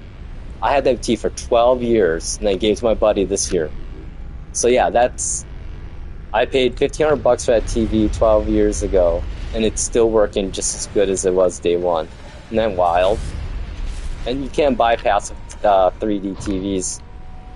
And I had like I had like 12 pair of glasses for it and everything. So yeah, like things I buy tend to last. Like the TV I have right now.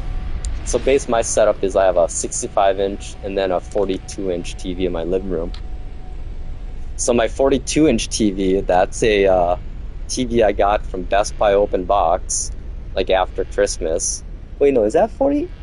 That can't be 42, is it? It's so crazy. 42-inch screens compared to 65 looks so tiny. Is that? No, that's a 30-inch. Okay. I'll say that can't. Yeah, that's a 30-inch. My bad. But nonetheless, it's like 8 years old. Works fine. I bought back in the day. I was like into the whole touchscreen era of like computer monitors. So I bought dual Dell 24-inch 1080p touchscreen monitors. And they're the awesome touchscreen monitors too. They have a USB 3.0 hub, does 10-point multi-finger touch point gestures, so full Windows 10 support. And yeah, I got those like, I want to say 7 years ago.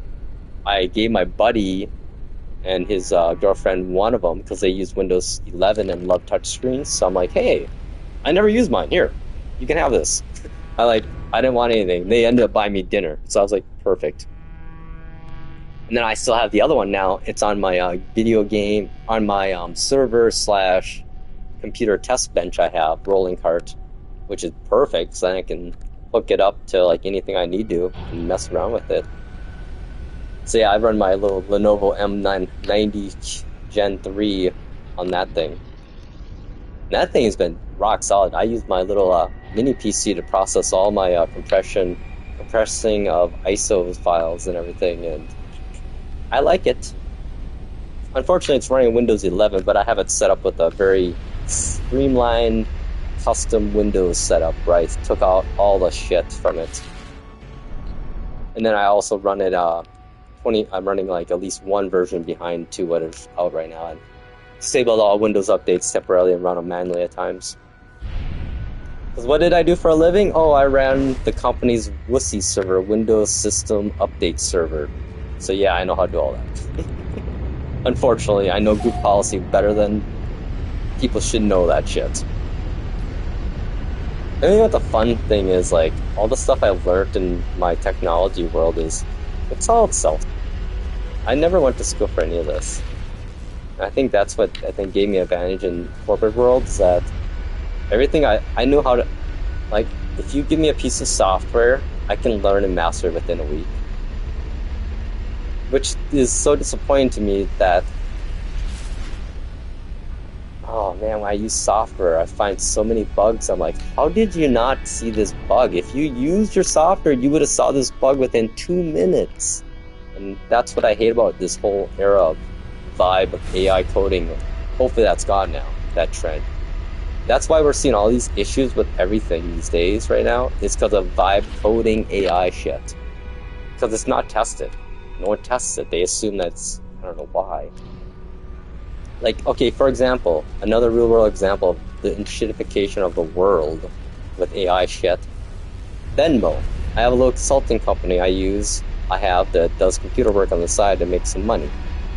I was trying to take money for a quick job I did. I had a job where they were having problems installing drivers because there was no administrative account. After like talking with the person for a few minutes or so, I found out they're running Azure Microsoft 365 setup, basically, where they use Microsoft for their like Active Directory and everything, Intune or whatever.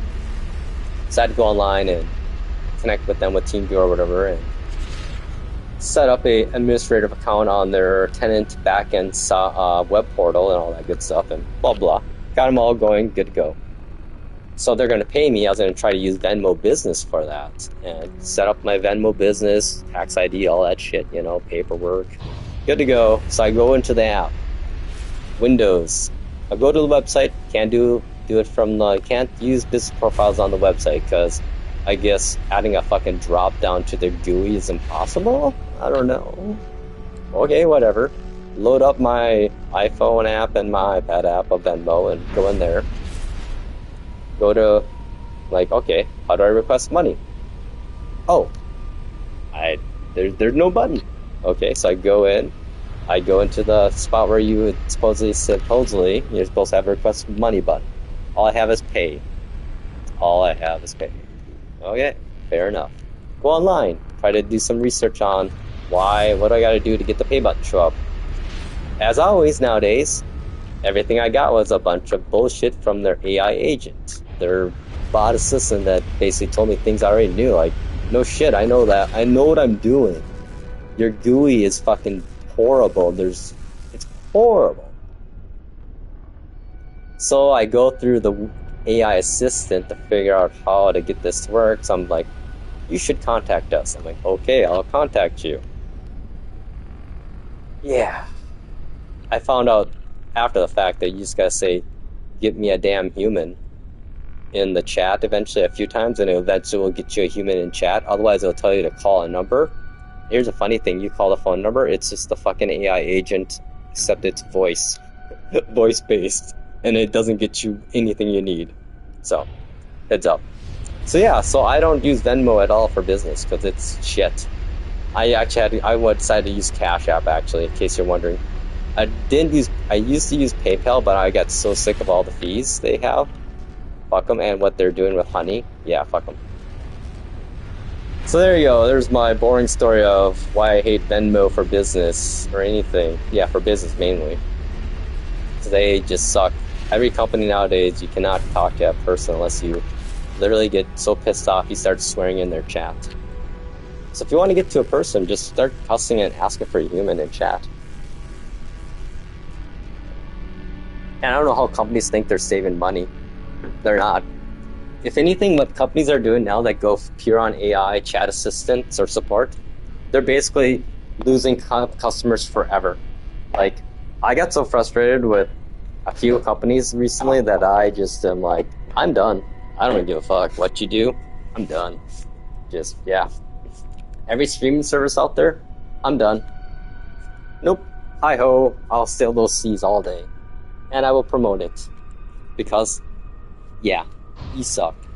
My personal media servers offer better features and solutions and content than you will any day. And you basically just doom yourselves to be cable TV again. Except it's in more... Now, the nice thing about cable TV in the old days was at least everything was in one spot. Now it's just cable TV with more steps is what it is nowadays streaming. Like, you should have used my idea.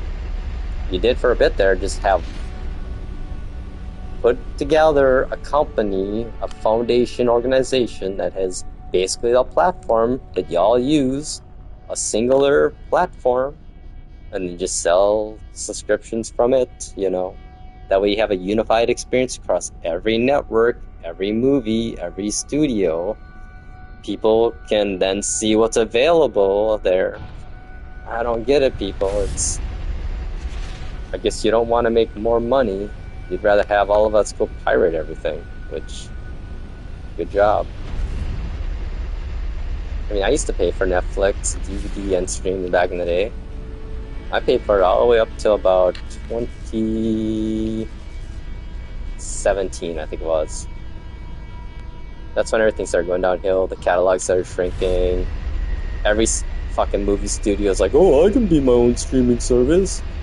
Let's see, I should do the math later tonight.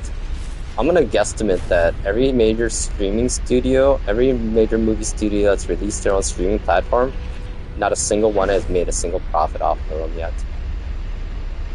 You know? Think of it. I bet they haven't. I don't think anyone's made any money except for Netflix. That's the thing, like, they should... I saw it coming, I didn't think it'd be as drastic as it was, honestly. So I remember when Uber first came, because I was doing trial support for a law firm, so I traveled a shit ton and was using taxis mainly then. And when Uber first came out, I'm like, this is game-changing. But I'm like, wait a second, how is this so cheap? I'm like, oh shit, they're just gonna bait and switch us. Wait a second, isn't there like... Is that not a thing anymore, like in our world? Like, I swear to God, when I was growing up, there's protections consumer protections called bait and switch protections, I thought, that would prevent companies from doing what they're doing right now. Like, they were grandfathered in rules, like laws that say that you pay for a service a certain time, you're grandfathered into a price plan, a price tier. So I remember getting grandfathered in a lot of things, being an early adopter. Like, back in the day, for example, oh my god, the best deal, I'm really good at finding deals and getting in on things early. Best thing I did, I was using T-Mobile back in the day from, like, I want to say 1999 to mid-2000s. Back then, there was 2G data, but no one in their mom or dad had a phone that had internet browsers on it, except for me, maybe. So I always had the 2G data on my plan. And I got it to a point when the iPhone released, I'd gotten grandfathered into T-Mobile's unlimited data plan for $5 a month for unlimited data. And I had that plan up till about 2011.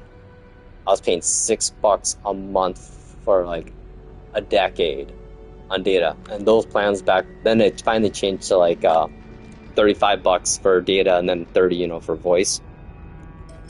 Yeah, I had a hella deal. So follow me if you want to find deals. Just kidding. I don't post them online. Here's a secret to being good at finding deals. You don't tell other people how you find your deals, right? Okay, another example. This year, my MacBook Pro I bought. 2021 MacBook Pro M1 Max processor. Let's see what else. 64 gigs RAM, 4 terabyte SSD. Crazy specs. Battery capacity, 100%. Battery cycle count. When I bought it, I think it was only at 34 cycles. I paid $1,400 for that laptop. That thing retailed for $3,400. If you were to buy at the time trying to find a good model of it online, $2,400 to $2,500 for used like what I bought. Yep. Man, I was like rolling in the good deals, finding lucky deals. Then that same month, I was looking for an awesome dock for it, because I have a desktop and 2 monitors and everything and a keyboard. So I was looking at the Ivanki Fusion Dock Max 1, retails for brand new at $400. Usually get on sale for $350. I got a brand new open box or brand new in box used on eBay for $200. Yeah. Crazy, dude. So yeah, I was rolling in the fucking deals this year. My PS5 Pro I got online, used for I got for $500, but I got 2 controllers with it too. So yeah, I want to say this year I've saved about $2,000 in Capcom deals. I'll take it. And the reason I went this way, the funny thing is too, like when I bought my M1 Max, before I actually got the one I got now, I actually had a brand new M4 Max Pro custom built one being built at the time. Like, I literally was spending $2,500 on that laptop build from Apple.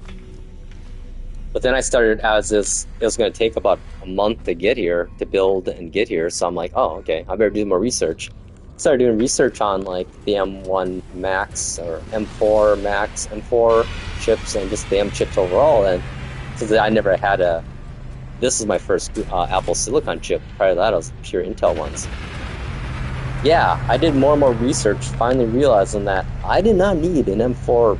What I'm doing in my life, like my very basic photo editing, video editing I do, which is probably more than most of my friends do actually. Like, I don't fucking need an M4 Pro or an M4 even. Like, an M1 Max is even overkill for what I do. Which honestly, it's perfect. The memory is what I needed more than anything, I realized. And I like having 4 terabytes of onboard storage. Yeah, I know dongle, blah blah blah. I've lived dongle. I've been in this tech world long enough to know that we've gone from dongles to having all the ports on there to dongles to having all the ports on there, and I just gotta say, having all the ports on there is nice. is still superior than having a fucking dongle, or an external thumb drive, or an external hard drive. Performance-wise, nowadays you can actually have better performance through Thunderbolt 4 or 5 drives, but the cost is crazy, and you still got something sticking out of your laptop.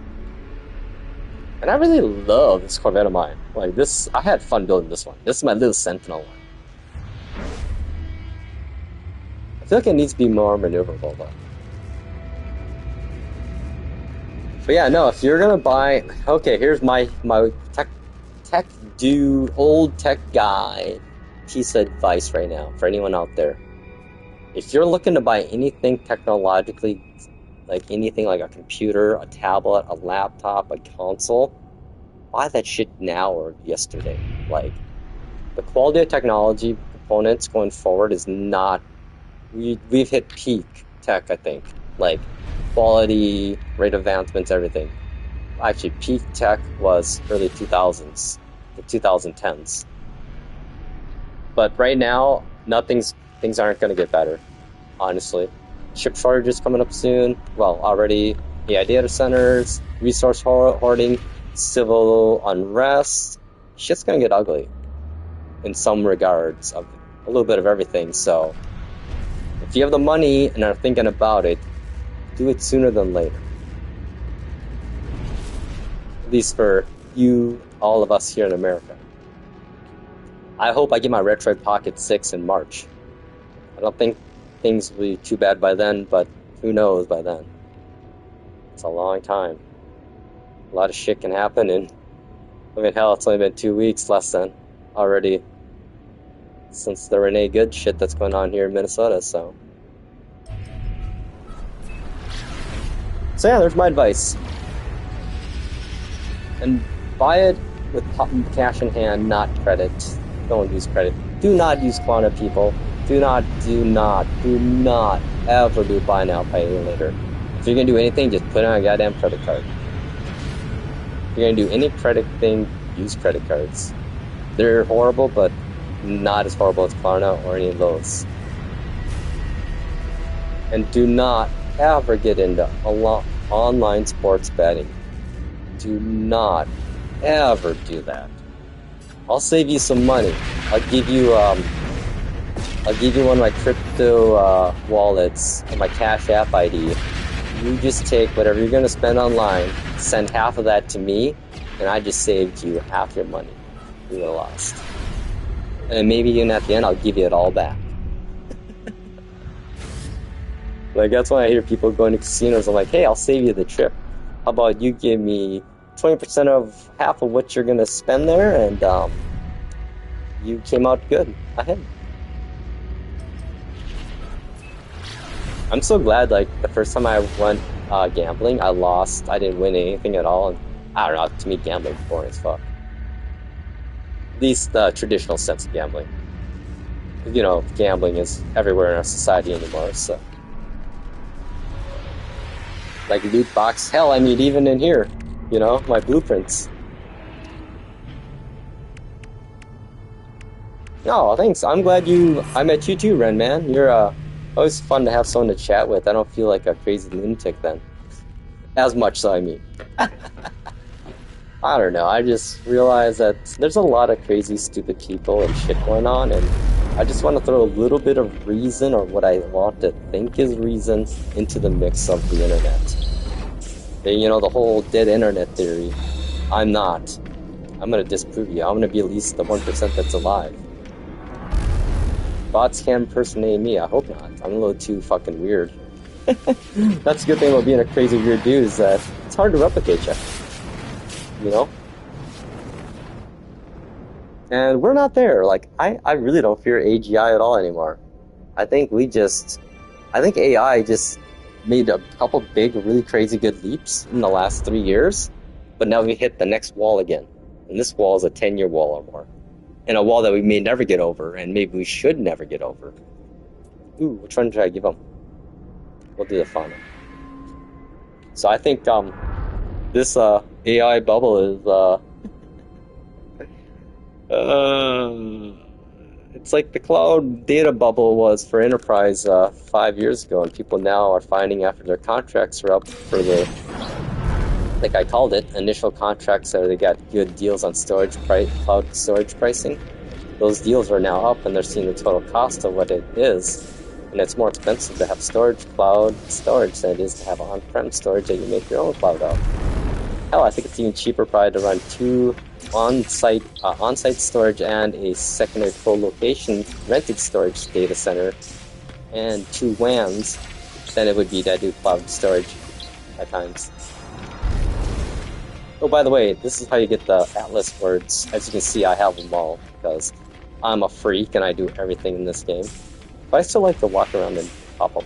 It's kind of relaxing.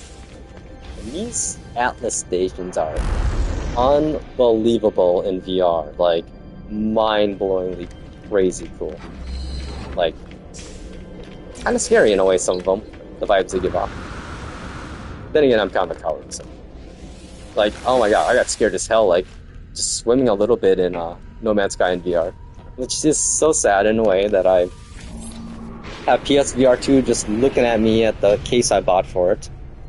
And I've only used it like 4 times, but I knew that going into it. I mainly just wanted it to go tour my bases in VR, which is excellent. But, so yeah, there's my advice for this year. My advice for 2026 for people. God, I don't know. My advice to myself is to be vigilant, to remember that it's a game of attrition more than anything. Hey, Geki! Cheeky Geki! That's pretty cheeky. The cheeky geeky Geki. Oh, I'm a freak, sorry. Yeah. Good times. Yeah, just remember in life is a game of attrition. You don't know what attrition is, it's basically the long game. We have to say stuff right away, make a point, but we can't. Literally, can't show our whole hand right away. So,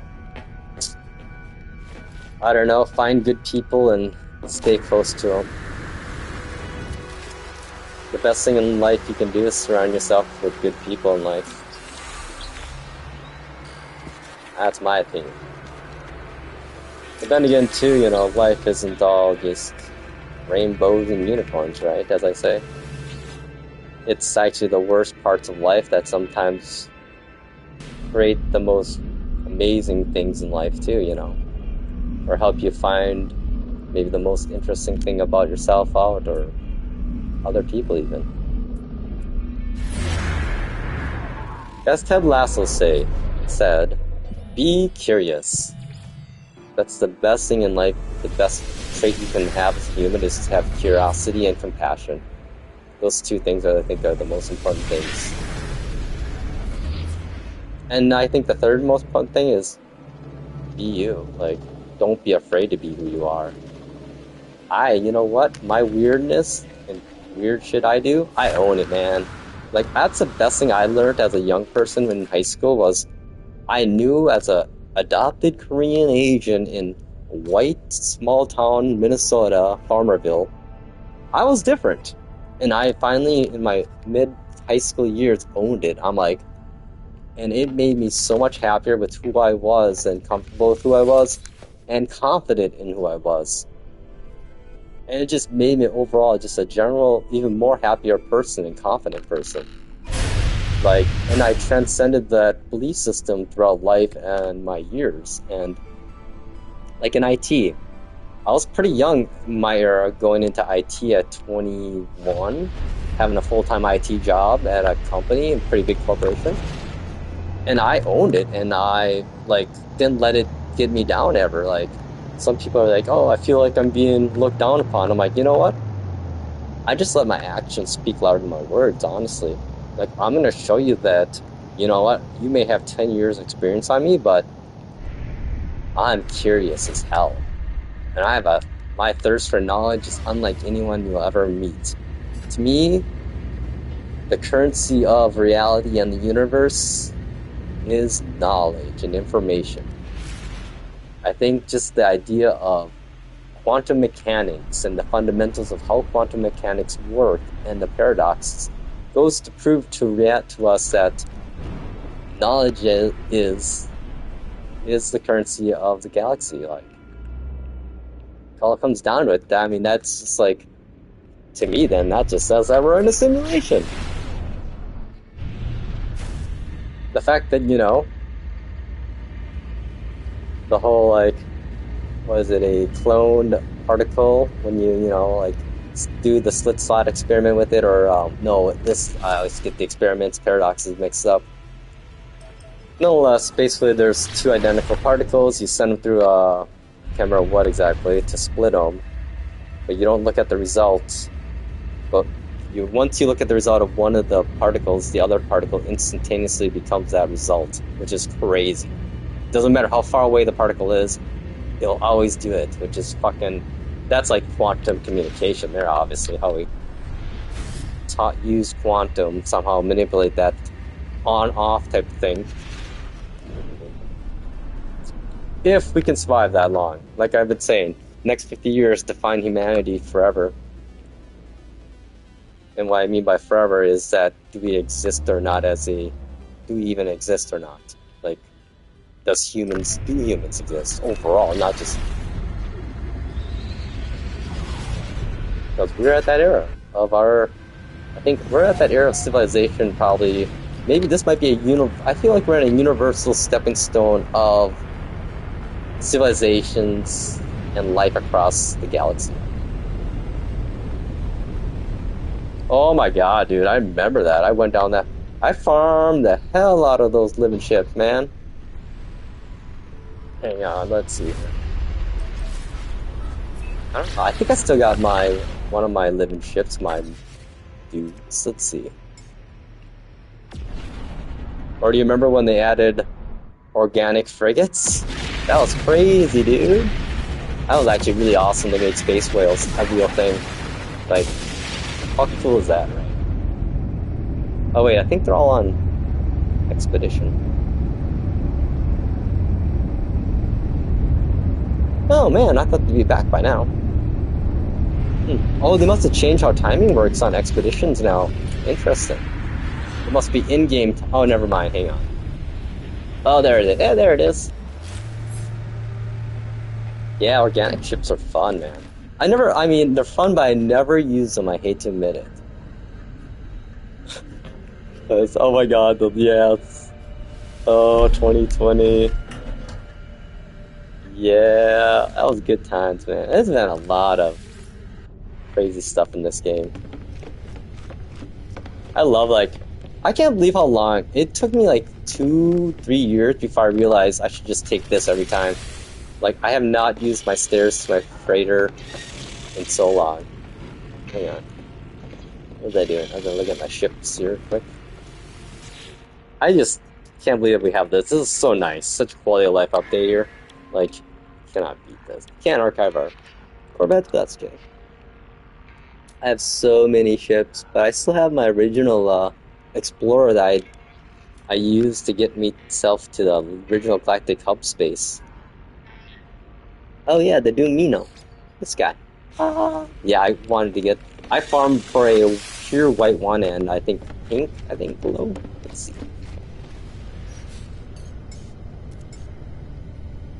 Yeah! There's my baby. How you doing, buddy? And this sucker's all maxed out too. As well, much as you can max out the organic, because none of the other blueprints are compatible. These are all organics. I guess I could do more Starship trails, but... The Dumino. You know what, dude? I did not either. But you know what I did? The first Corvette expedition? Oh, I should have... That's a bummer, man. Is that... Since there was no starter ship, is all, you always get a warp, you go to the space station. This was the starter ship in the Corvette expedition. And if if you ran it from your current save, you could buy it from before you started the Corvette stuff. You could buy this and get it, and it would glitch then to this color, not the red, but to this like yellow. But it's legit. So because I lost mine, I sold mine too. You know, like everyone that's been playing this game on their, 2016 to 2018 say, whoa, what the hell? Oh, dude, Sentinel ships are so awesome. I love those. But yeah, this thing here, I decked this thing up pretty good. Actually, we'll go for a flight. Yeah, so I was really excited when I saw that. I'm like, what? Oh god, I'm doing that right away. Otherwise, I would have never reran that expedition. Otherwise, because yeah, so now I have everything I want from this. I got I went through every expedition now. So I missed the first expedition. I think that's when I started caregiving, maybe. I think they know that we're not mad anymore. Even though every once in a while, nowadays, you get the people commenting about, oh, it's like an ocean wide but a puddle deep. I'm like, yeah, that's how you played it. Like, I don't know.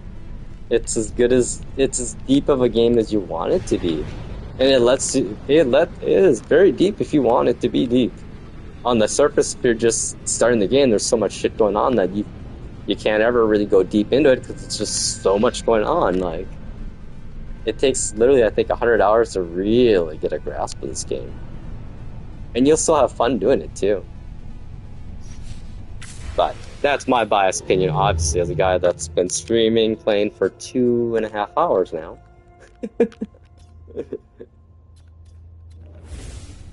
Oh my god, dude. Geki, yes, totally, dude.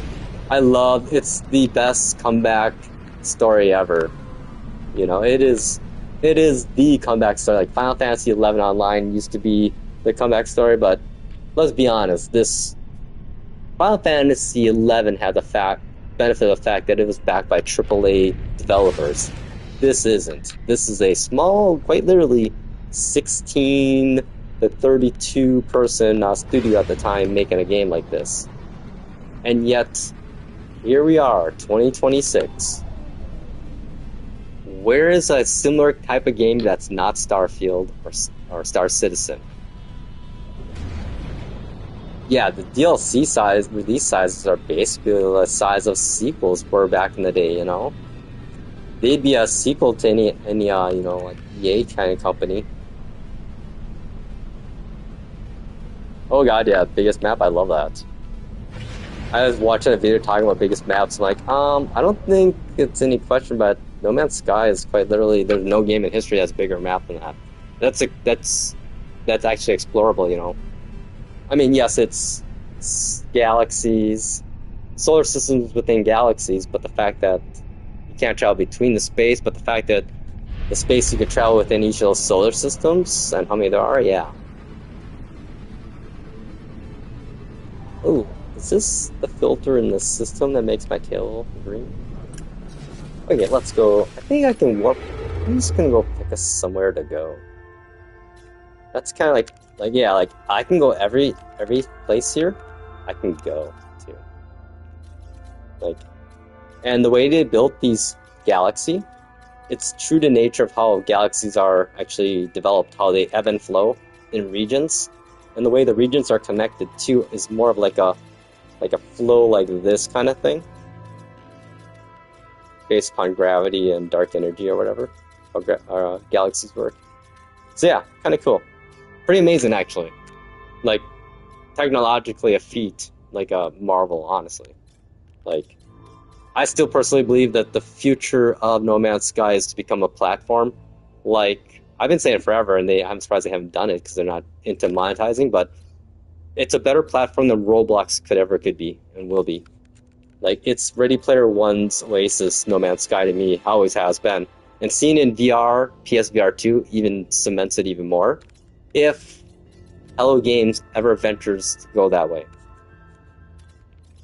If they were to do it, this would be the best platform game, better than, I think, Fortnite, better than Roblox, better than Minecraft. Because it has VR support already built into it. You know? Think of that. Every game, every planet, every galaxy would be a genre game type. Think of how many worlds you could build in there.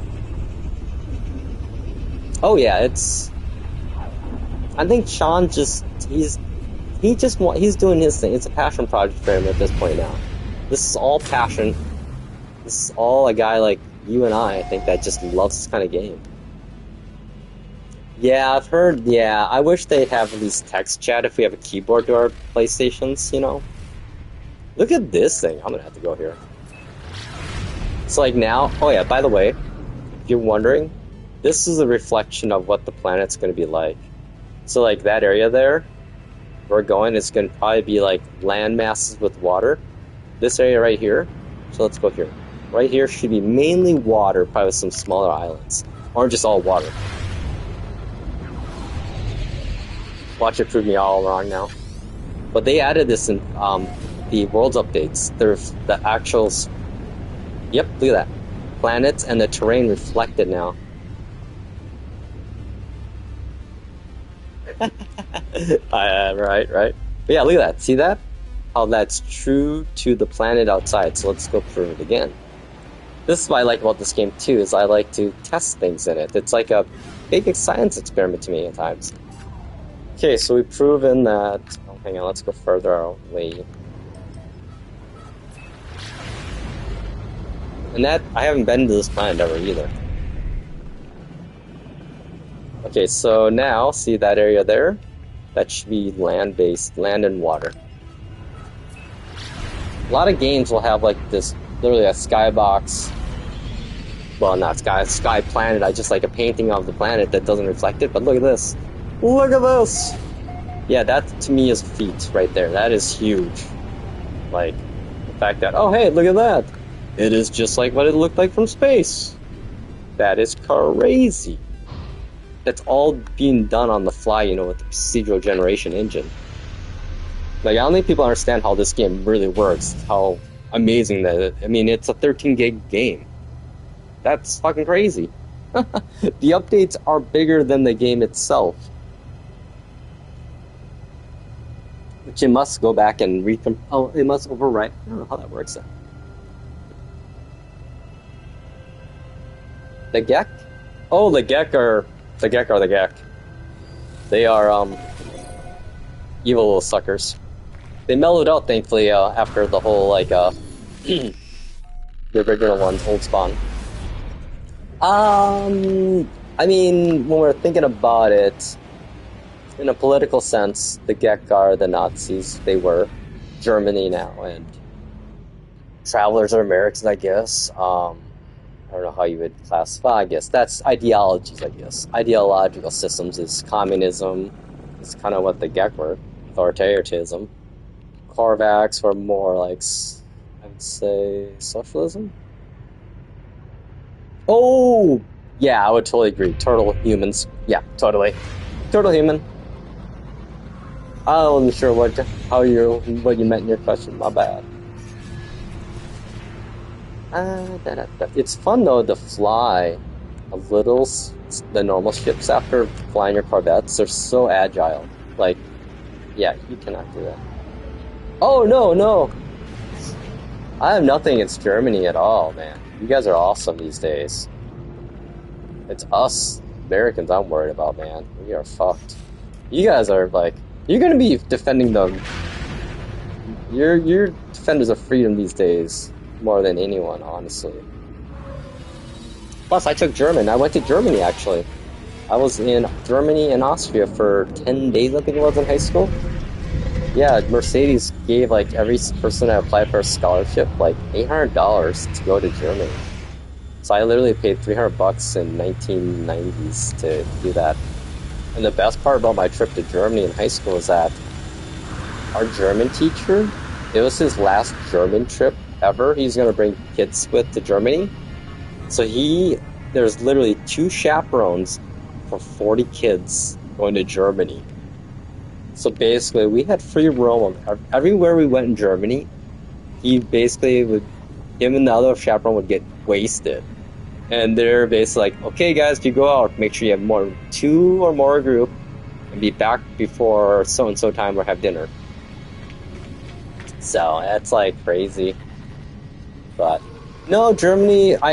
I'm Germany and its history is very interesting, very intriguing, and it's I think Americans should have studied it more leading up to where we are now. Because we're repeating all the mistakes that Germany made back in those days when things turned bad for Germany.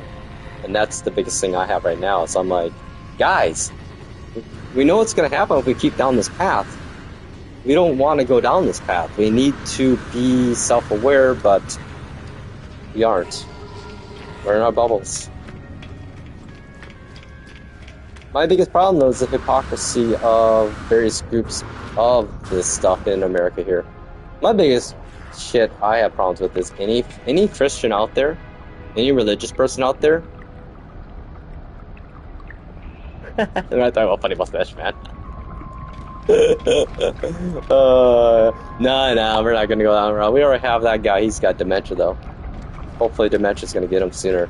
Everyone's, I think, right now in America is hoping a blood clot will save America and the world. What does that say, right? When that's like what could save democracy is someone's health failing? That is sad, yo. So yeah, it's brutal, man. And I am not helping any. I haven't done anything right now this last week, honestly, in regards to what's happened in Minnesota. But I'll be honest, I'm not doing anything purposely because I need to properly prepare. So I know that they're using tear gas, and tear gas is no joke.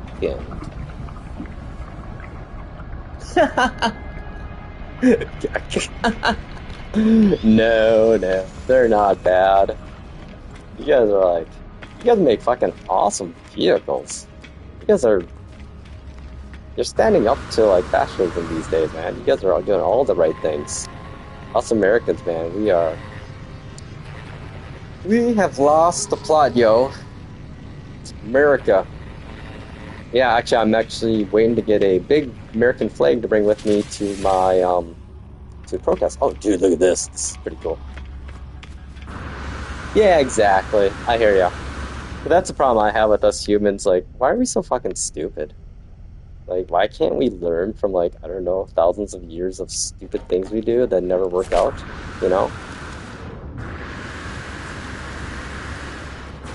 I was like, this isn't mine, is it? Nope. I didn't park my Corvette, did I? Hang on, I'm gonna park mine over there. Stand on theirs and park mine. Ah, bring the Holden in. Oh. Never mind. Can't do it. Wait. I do it here. Hey, there's me. I have the biggest one here. Maybe not. I usually never have the biggest Corvette on my planet. Yeah, I kind of did some mods here. I changed the coloring a little, added the vents up here now, and these back here. So I had these up here, but then I couldn't get into my other rooms. And then, what did I do down here? No, I wish these windows were a little more windowy. I like the design, shape, but I wish it was all pure glass, you know, just straight up like cuboid room glass. Because damn it, I love windows and spaceships. I don't really like this entryway though at all. Like, you have to use this. My jetpack skills aren't that good. See, you know, like if this was pure glass windows, it'd be a lot nicer looking out. But the bubble ones look kind of funny on my freighter, so, or my Corvette. Yeah, before I put those things here, we walk here. You know what? I would 100% agree as American. I like you guys. You guys are awesome as hell. I like how you guys just don't put up with shit though, too. But then I've seen some videos like talking about some of the German culture stuff. I'm like, oh, I love it. Every culture has this fucking weird shit, right? Stupid things that we do. Wait a second. Oh, never mind. Pretzels, yes! Oh my god. When I was in Germany, you know, all my buddies, they had the people that they stayed with, the kids, they went to school. My dude, A bratwurst pretzel sounds amazing, actually. My dude was a baker apprentice, so I went to a bakery and I literally made pretzels and Easter stuff. That was the craziest thing, and I got to like experience like, oh, you guys literally shut the shop down for an hour and all eat like a homemade dinner together. I'm like, wow, that was pretty cool. Yeah, actually, like my stay was different from all my buddies. All my other friends, they were like drinking with their German family and friends, kids, and I had a very traditional, like my parents kind of like family, which I'm glad looking back on it. So I literally got to go with them to the Black Forest area. Their grandma's 95th birthday had some of the most amazing Black Forest chocolate cake in the world. It was fun. I hung out with like the kid's mom more than anyone, and she spoke English too. So I tried to speak German with her, but she would be like, "You can speak English around me. That's okay. We won't say," even though it didn't matter. But yeah, it was awesome. And then what else did we do? Oh my God, craziest thing! Like this family that I stayed with, the kid, super rich or spoiled. I think he was kind of a weird kid, like a quiet kid, like a little, like a little gamer, video game quiet person. He had a Neo Geo system, so I got to play an actual Neo Geo system back in 1998. And I was just mind blown, man. Like playing that. I'm like, is this for real? I'm playing literally World Heroes, like 1-to-1 arcade translation on a Neo Geo. Oh, this is cool. Dude, his English was better than mine, the kids. Like, I met a few German people now, like, friends of ours actually have friends that were from Germany, and their English is immaculate. Actually, one of my friends actually had a nanny. They hired a nanny from, I can't remember where she was from, over in Europe, and her English was so good. Like, everyone's like, dude, you can tell because it's so clean, the English, But it's, yeah. Americans, we need to learn more languages, yo. I wish I would have took Spanish in a way, too. Yeah, if you have kids, people, promote learning as many languages as possible before age 10. Actually, promote learning as much as anything you can as a kid, honestly. My recommendation as a non-parent person, but a guy that reflects upon his childhood and things that impacted it. One thing. Recommendations. 1. Make your kids take piano lessons if they want to do anything in music at all. Number 1. 2. Learn Spanish, at least Spanish, as a second language, and maybe sign language, as a kid.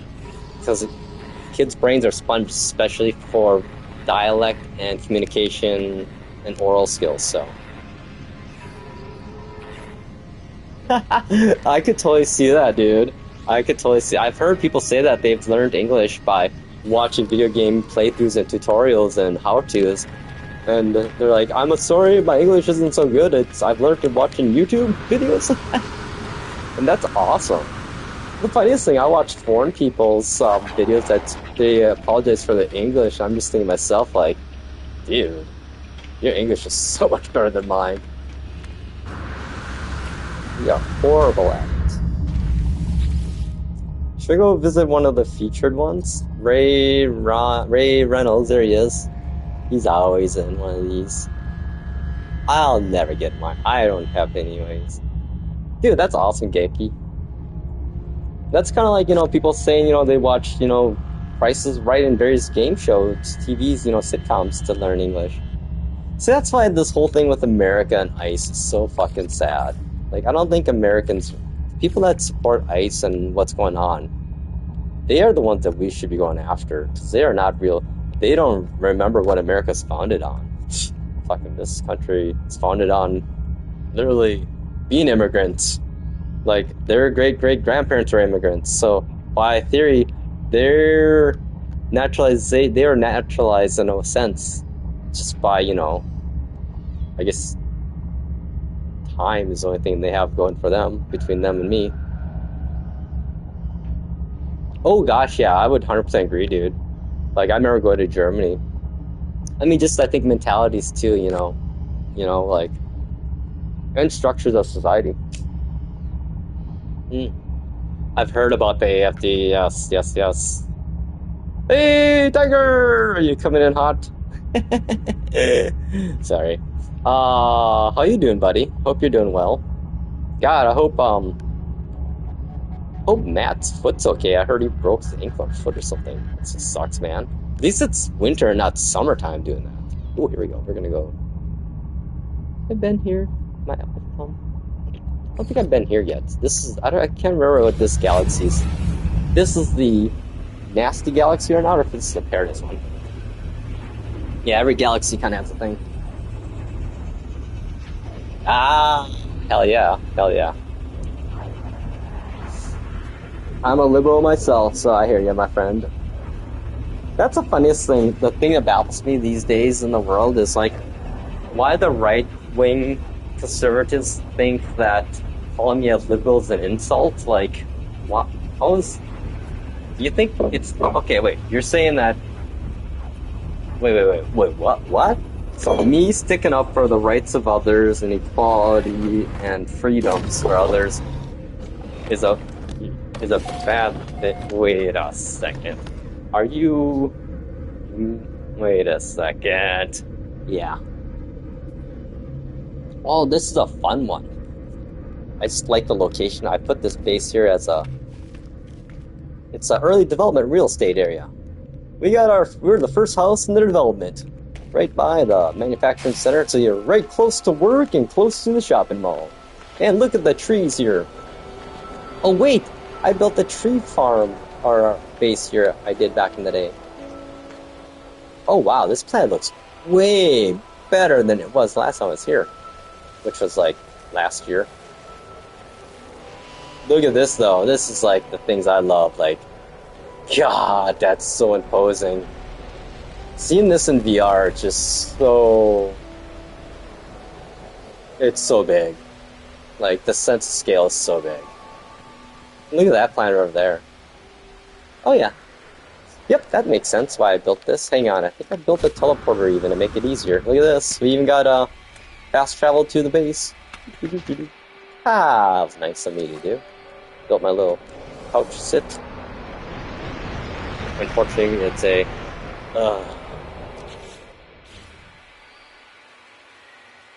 We're gonna make our own L couch from the other ones. It's crazy how the build camera just zooms out so far. Man, I wonder how many couches I've left in planets. Wait, no, you can't. They are part of the base. Never mind. I know I've left my fair share of like, how am I gonna fit this? I wonder. I don't want it to be where you sit down and you get teleported instantly. That'd be kind of hilarious. But how about we'll do like,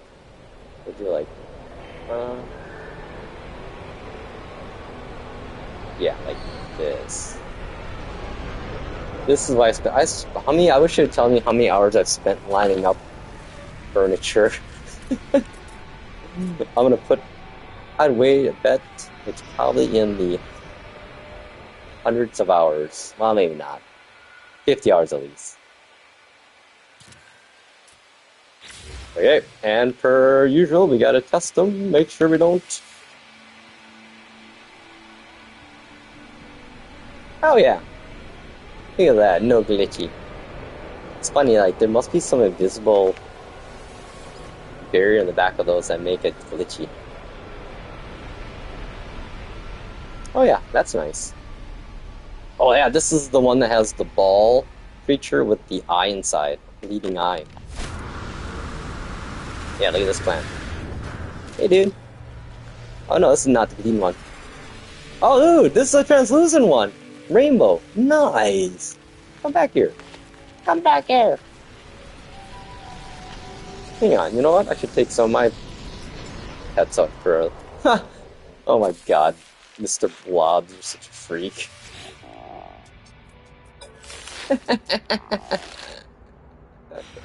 He's so ugly. He originally was so tiny. Like, he was like the size of my foot originally. At Blobs, I just like watching him hop along. He's hilarious. He's pretty fast, too.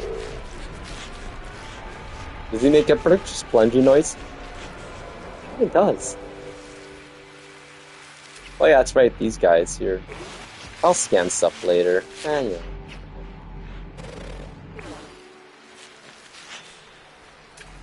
Did I discover this? No. I think this is from an expedition, or... No, this is by the center of the galaxy. Oh, well, that was fun.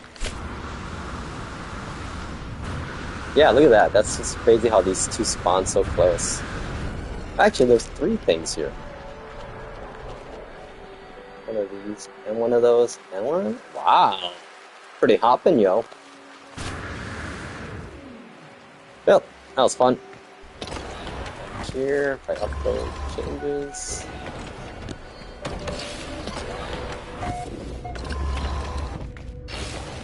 There.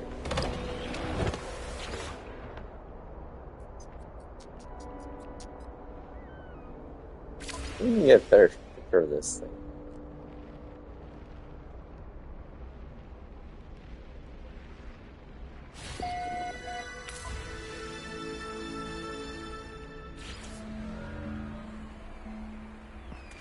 My camera must have ventured into a new area. It's funny. Okay, well, that was fun. That was fun. Oh my god, what time is it? I need to probably eat today. Shit. I realized, like, oh my god, for a while there, I was just, like, munching way heavily. I'm like, okay, I need to, like, do some intermittent fasting here. So now I'm down to, eating about 1 meal a day this week. I don't know why I say that, because I'm like, I weigh like 105. Okay, where are we going next here? Hexberry Farm? So actually, we've been here already. Last stop? I don't need eggs anymore. Let's go to Mito's place here. I never built a quick little shack here. I think this is one of his planets that has all kinds of crazy stuff on it. I think he has a bunch of people on this planet.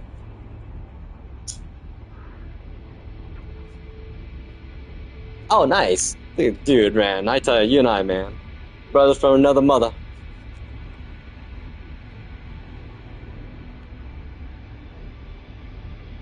Yeah, I don't know. I feel like I like to do it, honestly. It's, feel clean. I don't know, it's a weird feeling. As I smoke my weed. Yeah, unfortunately, I was doing so good. Oh, yeah, oh my god, look at this grass here. Holy balls. Is it me, or does that grass look different?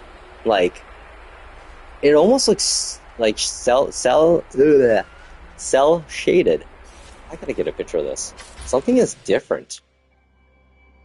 Does that not look... Well, I know I got a filter on right now, but...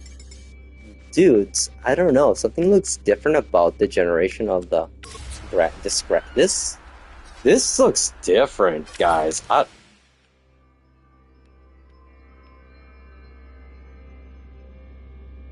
Did I get updated textures? You know what it is? It's the 8K textures getting used for the PS5 Pro. Wow. I need to go find somewhere to get a really good picture now. That looks great. That looks so good. Okay, let's pose here. You are...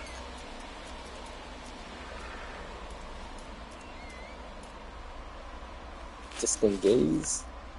No, I don't. Actually, you know what's funny? I like the salute one better. Actually, the ponder one's good.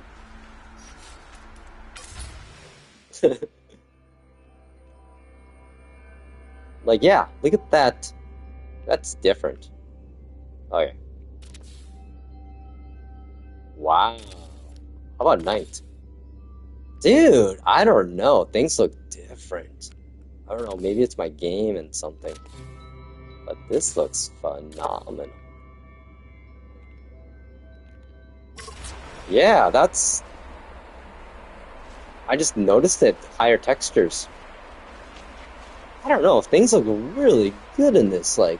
Is it because no one's in this galaxy, maybe? Hardly? Except for me and Mito? Look at these dudes. Yeah, this. Oh yeah, I'm totally got to build a shack here. We're building a. Oh my gosh, yeah. Actually, we're just gonna build like a deck out here. Hmm. Yeah. Oh, hang on. It's real life golden. Yep. A little later at being this high up, of course, but look at that view. Oh, that is superb. Neato, dude. That's right. I remember following you here. You're like, come to my planet. I'm like, okay, worth it.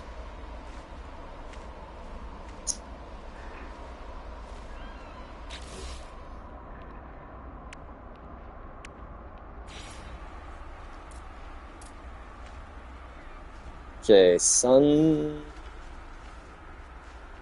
Wait, is sun like in reverse order here?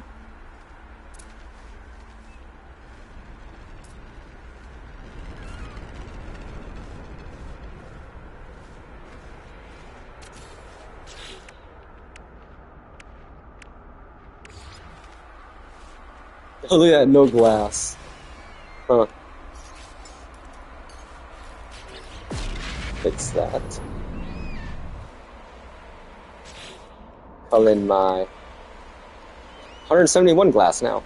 Yay! Okay, how are we gonna do this?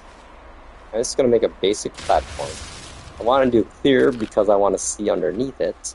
Oh, I'll have to restore the terrain. Very basic.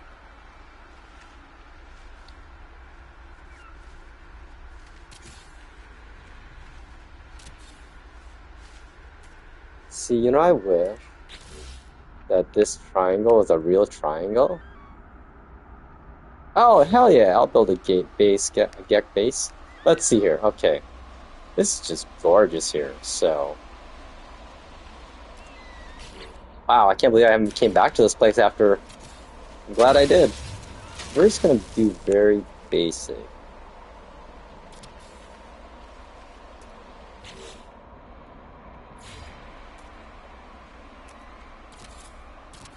You know, actually, I don't want that so I can see better. Yeah, this is kind of like my zen right here, just building.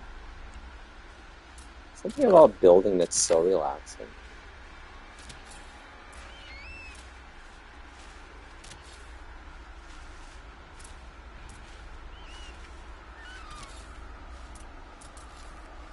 And then we're gonna throw some stairs in here. I always like to add. Oh yeah, look at this grass. Looks great. That way there's no issues getting on the platform from all angles.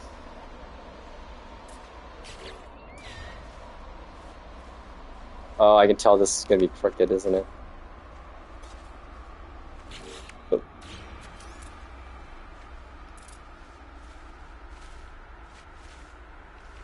Let's put it right in the corner for now. Yeah, that grass is spectacular here. Oh my goodness. Yeah, this is... Whew, pretty. Oh, it's not really lined up perfect, is it? But it is, I guess it's lined up to the sun, it will be. Is it going to drive me crazy not being lined up to that? What do you think?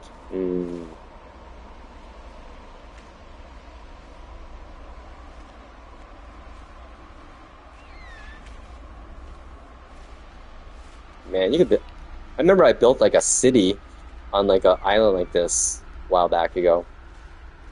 You know, I think I am going to line it up to that. It's going to drive me crazy otherwise. Yep, back to the drawing board.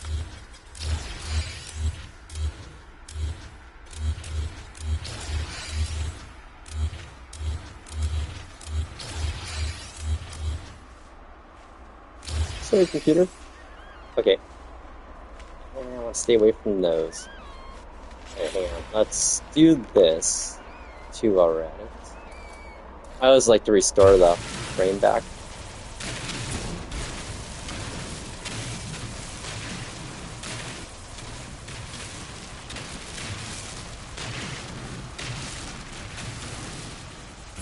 Well, guess we're building here now. So I'll do it this angle like this. I should probably get the hell out of the way. Oh, I hate that when I do that. Oh, I wish we had a build camera like this for our Corvettes. It's so hard to decorate them. You gotta get so... I wonder if I should move. Let's see here. Nope, this is the best spot. You know, maybe I was better off doing what I did. Yeah. Ah, dang it. Back to how we had... you know what? We could do it like this. It's gonna feel weird, though. We'll give it a whirl.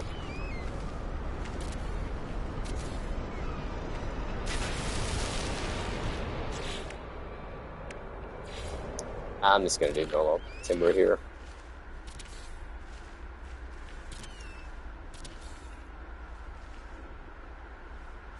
Start with that for now.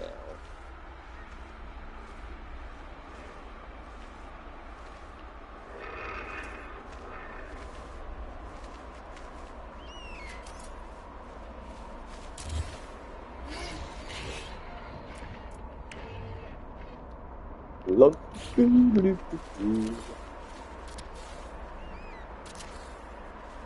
Well, you know what? I should probably put a landing pad in.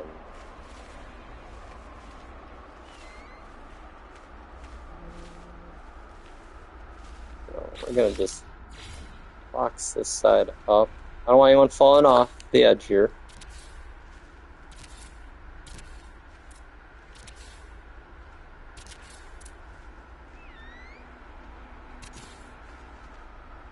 Oh, you know what I didn't do? Hang on a second here. I always do this. Let's see. How can I work this though? I want it to be underneath.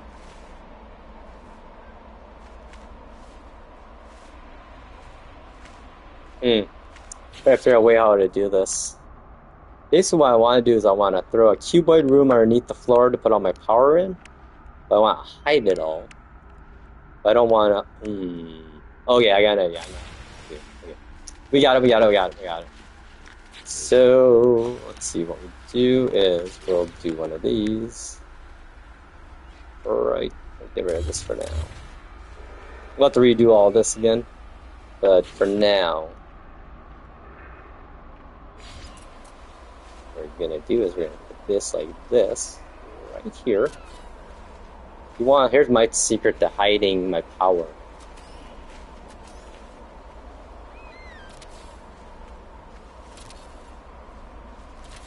I love using cuboid rooms for it. Okay, and then we'll throw in... Let's see. Weather warning. Incoming storm. Oh, that's a bummer. There's storms here. That's okay. We'll do 2 batteries. I don't think we'll need much power here. Let's see. Oh, dude. Put that one way down there. Play it, man. Sometimes, like, the spot to build parts. Yeah. Okay. Get rid of that for now. Oh yeah, put the power in there. Some solar. We'll do 8 solar. Enough energy to run our teleporter. Hey, there's Matt. How you doing, buddy? How's the ankle foot, dude? Hopefully not too bad. So the reason why I do cuboid rooms for this is that none of that has to be wired together. It's all instantly wired because of the cuboid room factor. So then I just run whatever one wire from here to wherever I need to be.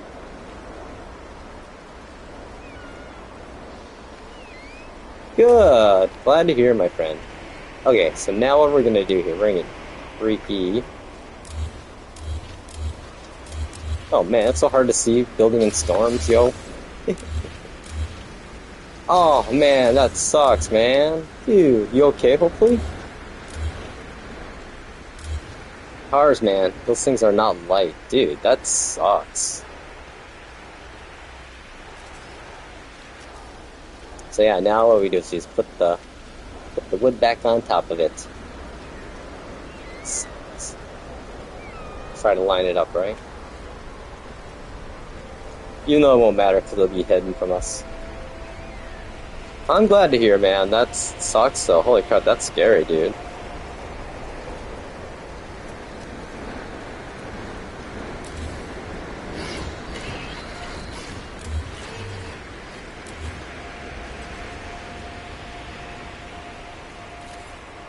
Just a little, like a viewing platform here at Nito's base. This is in Galapagos Galaxy, I think it is. A different galaxy. Yeah, just kind of been building, ranting, you know me. I always got something on my mind, don't I? Talking with the Ren Man and Geki and a few other people. Thank you everybody for tuning in to the Monkey Rants. Okay, there we go. We got the base and the power put up. I'm gonna restore the terrain underneath here. Yeah, new viewer today. Stopping in, saying hi from Germany, I believe. It's so funny, I think I know more people from other countries than I do America from my streaming. Wait, what am I doing here? How am I being so not smart? Restore. Yeah, there it is. Restore. Try to restore some of this.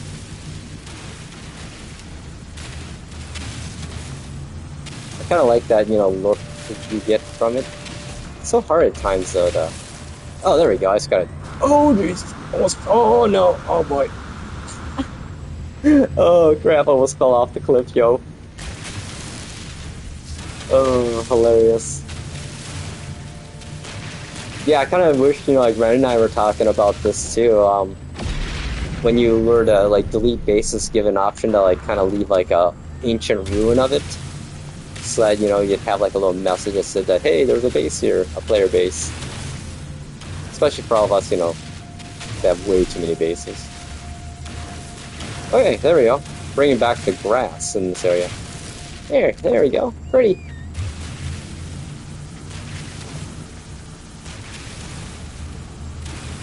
Okay, there we go. Let's keep the building. Bum, ba-dum, bum. Oh, boy. Yep, that's pretty good lined up. I'm happy with this lineup. I always get a kick out of seeing that chat, meeting new people in chat, meeting each other. See, that's, what gives me hope in humanity is stuff like the internet. The interactions I have online are what reinforces my hope in humanity, honestly. Not a lot of people would say, I don't think. A lot of people have the assumption that people online or strangers you meet are going to be trying to scam you or predators, which, true, yes, there are, but it depends on the content you're viewing, I guess, right? Oh, why did that go down there? I think I should put my landing pad in here. Ren Hill, that's awesome. I love that. What a transition, Matt. Speaking of Ren. Yeah, y'all remind me of my friends in real life, yo. Okay, you know what? Landing pad I'm gonna put in is gonna be over here. I think that's a good spot, right?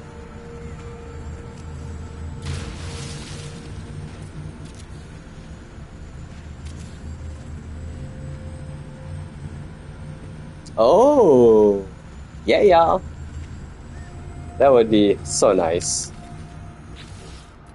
Like I say, I always put a ticket into the HG support on anything. I always, and you never know. They listen. That's the coolest thing about Hello Games. She just used the ones I have left over, but I love how far it just backs you out from the camera view. Okay, let's make it Ooh, good question. Okay, Geki, here's something you should do. Is there, if the next time they run an expedition, take all your technology, put in all your best stuff, put it on one of your multi-tools, equip that multi-tool, get in your best ship, start the expedition from your save, then right when you start it, exit back into your normal save from the expedition, and you can buy that multi-tool for nanites, and then take those upgrades off, store them, trash it, put it on whatever tool you want. Rinse and repeat as long as you have the nanites to buy it.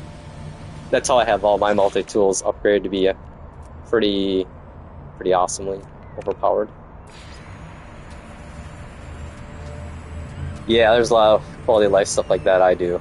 Like, yeah, I could grind through this all. Some days, I'll like go out and look for upgrades. But then some days I'm like, I think I'll do this. Ooh, I think I like that. I do like that. Very simple base. More of a rest stop than anything, really.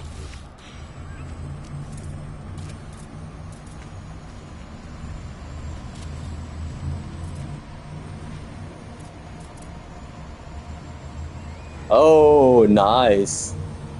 Yeah, if you have that, I would, yeah, for sure. Like, for example, one of my multi-tools I have, I love Atlantids mainly, because I do a lot of mining of resources and stuff. But, yeah, this sucker here, I found this upgrade one place. I've basically duplicated it now across all my multi-tools. Kinda neat. Oh, yeah, that's like, you can't get that in console at all. It don't exist. It's like a couple things, like, it's like the photonics core was for the longest time. Yeah, I love this pulse splitter though. Anywho, I've been trying to actually upgrade this guy here. Fun one. I guess it is pretty much upgrade, except for, yeah, well, never mind, it is up. Maybe some more mining upgrades I get, better ones. I just like the crystals. Oh, dude, that's awesome. I gotta figure out. I'll have to look into that now down the road. Oh, yeah, this is the spot to be. Oh, yeah. Yep, we got her. Okay, let's see if I can add this.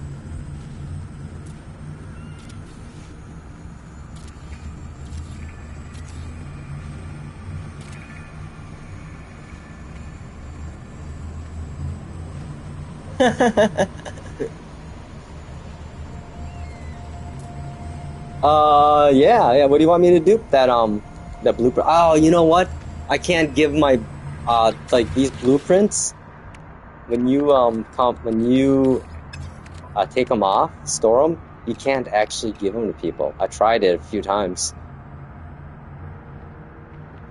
No, actually, this is one of Mito's, systems in different galaxy. Just kind of it's on a crazy, like, hill thing. So I'm just making a little corner platform and place to sit and look at the pretty sights. I just like this place because of the white grass. Like, that texture looks so much better than the other ones. Then that one doesn't look. Look at this rock, and then this rock texture just looks like ass. Oh. Yeah, this is Mito's system. He told. I hopped in on one of his Corvettes, and he's like, "Hey, I'm gonna take you somewhere." I'm like, "All right, take me." Yeah, look at these dudes. Yeah, these guys definitely did leg day. They did their squat. Man, they're thick. They definitely did some squats. Okay, let's see here. So yeah, I think a chair here. Oh yeah, that's gonna be perfect.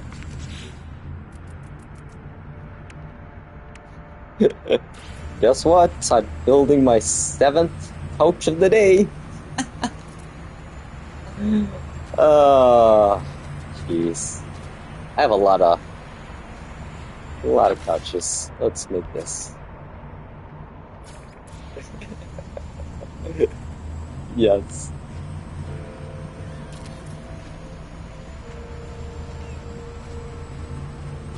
Should be perfectly lined up, I think. Oh, geez, nope, I was at an angle. Another hour spent on lining up things, right? Ah, it's hard to tell. I got about 20 or so these days. I had about 35 or 40 for a while there, but so yes, I kind of do. I think all of us in the chat here, all of us have like crazy amounts of bases, which there's a certain type of us, right? Ooh, now the question is, where do I put this? I think I want to put this right here. Actually, no. I want to put this over here. No, not at all.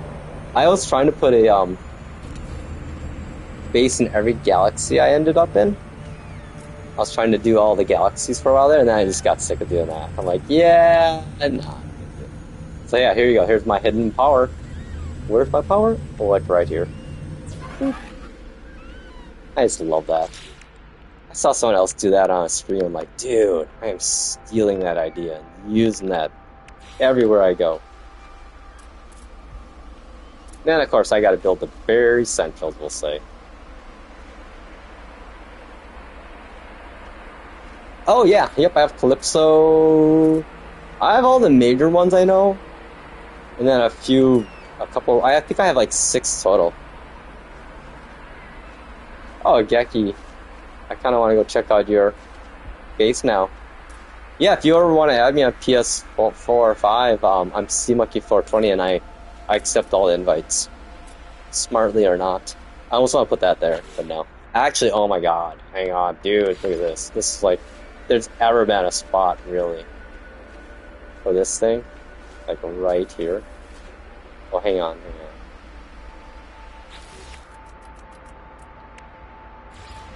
Oh, look at that. The labels go invisible. Since I'm a proud member, was originally a council. I think I still am considered to be a council member of the Galactic Hub. That was kind of fun, actually, when I was active in this. You know, there's some fun space exploring cosplay. I think the funnest thing I did with the Galactic Hub stuff was when we first moved the Galactic Hub. I got to be part of the group that got to go ahead and explore and find regions. And yeah, that was very fun. Then I remember we named one whole Galactic Hub region, Hub 1, I think it was, and had a big spreadsheet. I created a big spreadsheet on Google Docs or whatever, or Pages or whatever. Dude, that's crazy damage.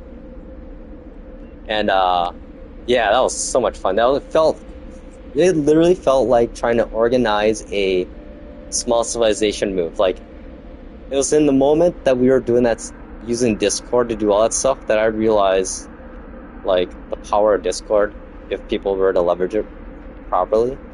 And we saw that, I think, recently, you know, so. But yeah, 20,000 is pretty good. Let's see, what do we got here?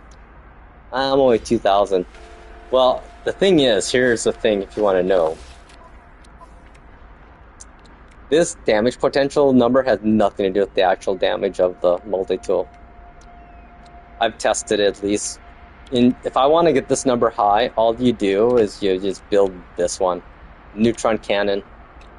It's just overpowered numbers statistically and numerically. But in practice, my pulse splitter setups will destroy sentinels faster, time-wise, than a upgraded neutron cannon with X-class, high X-class. So, just gonna leave that out there. This is just a number that doesn't apply in reality.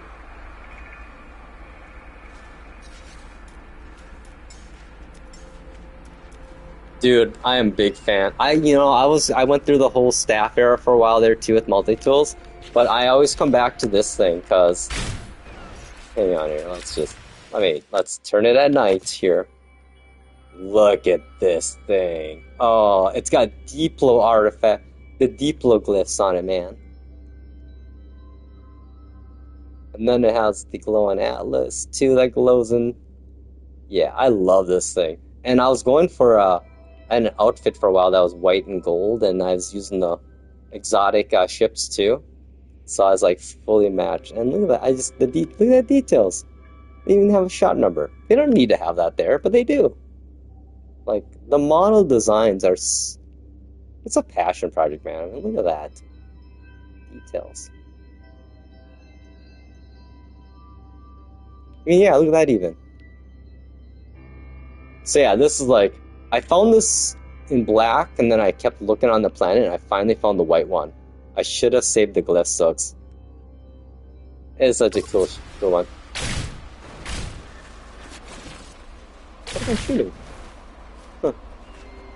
Okay. And that's No Man's Sky. What was I doing again? Oh yeah, building. I put a big sticker down.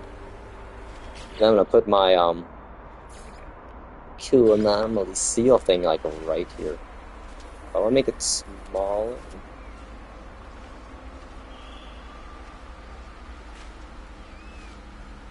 Yeah, I think I have somebody that's going to make me a stained glass window hanging piece of the Atlas, what I requested.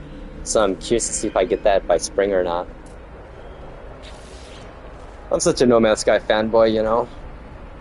Got my Atlas. I'm still proud. I still can't believe I actually did get an Atlas 4 pass, the physical ones. I kind of feel a little guilty. I admit, I like to flex it at the subreddit.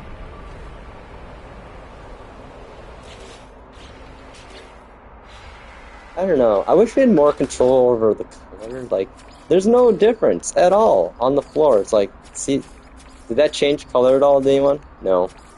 I mean, yeah, polished versus not. But I feel like there's a bug with the coloring here. Like, that's okay, though. It's funny, I used to, like, build... So I don't even need... Oh, no, we're good.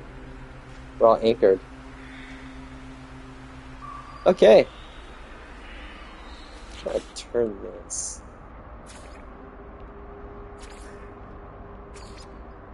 Match the wood theme.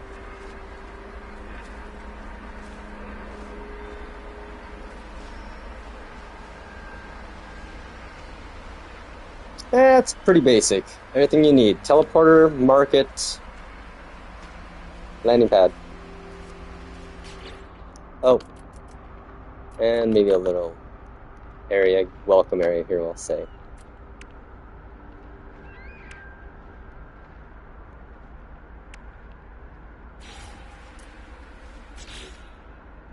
Ooh, that looks cool.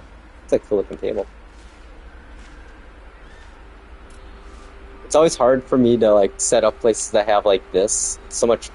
So I want this to be open because I feel like if I put stuff there, it looks weird. You know? I don't know. Design choices, I guess, right?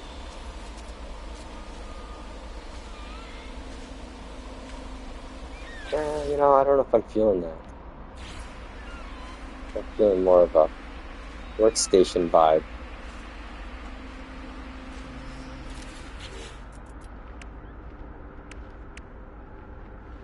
Oh, dude, I would love Corvette parts for each race that are specific. That'd be so cool. Like, I want a Corvette.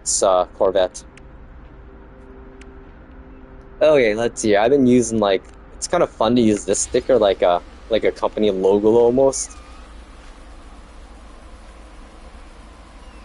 Sponsored to you by the Sciences and Science Division.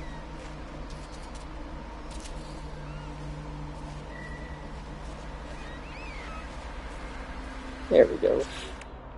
Oh, sorry, Ren, I missed that comment of yours. One second, let me get my chat always gets a little truncated when I'm streaming. Let me bring up my app here, which I should do. Corvettes get near that. Oh, Geki, you get it, man. You know it. You got the lore down. I love it. I love how all of us are kind of like cosplaying anyway in the chat even. So good stuff. The basics needed for a base for me, I always say is teleporter, well, power, teleporter, galactic hub, marketplace, and a couch. And a beautiful place to look at. Oh, hang on, let's test it out. There we go.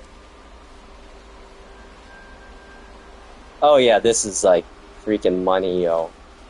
Like, oh yeah, yeah. Not disappointed at all. And then I got the underview below me. Oh, this is gonna look so good at night here. Let's see. Let's see. Yeah, I'm glad I redid it to point directly at that and not. Okay, huh? Well, the sun's coming down, and they're working on their legs. And a couch. Oh my god, yeah. Gotta have a couch. You know me. Oh crap, I didn't want to do that. I wanted to actually get my little ship out. My Raza. Park it.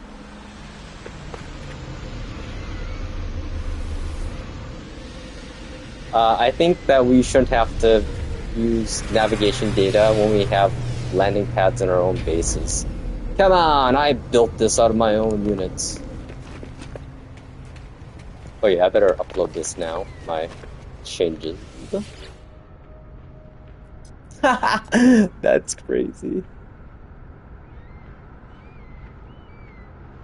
Oh, the first spawn. Dude, I am totally a big fan. I'm a virtual photographer to the core.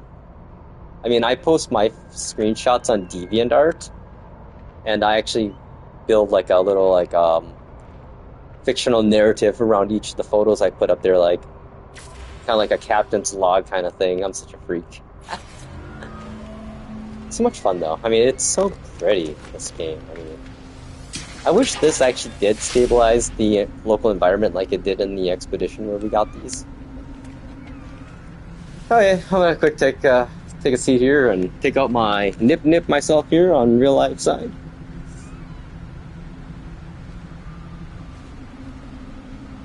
The anomaly? I'm not sure, honestly. I think it's so we could impersonate them and maybe infiltrate the Gek. That's a good question, though. It'd be one to look up, actually. Oh, look at the anomaly effect going on right now. You see the waviness? Okay, maybe I don't want that.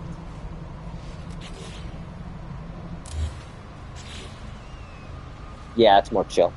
That's kind of a downfall about some of the parts, base parts. They make some really weird noises that I'd put like the radio, I'd put the radio by us, but it makes a constant buzzing noise. I wish we could just turn it off, you know. I think the Gek were once bigger. If anything, they might have had exosuits too. I mean, they were some evil motherfuckers, man. They had the systematic thing down, you know, like humans. Is this a tire? No. Yeah, look at that. Oh yeah, let's look down now. Oh, I'm not close enough to the ground for it to bring in all the animation down there. But behind me, oh, that's pretty fire. Oh, dude, that looks pretty awesome.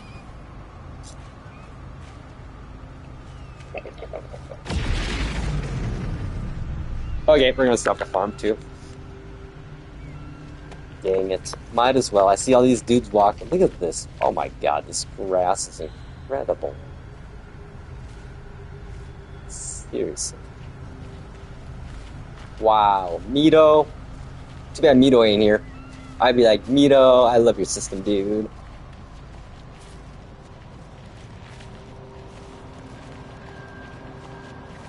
Yeah, this is sweet, man. Look at this place.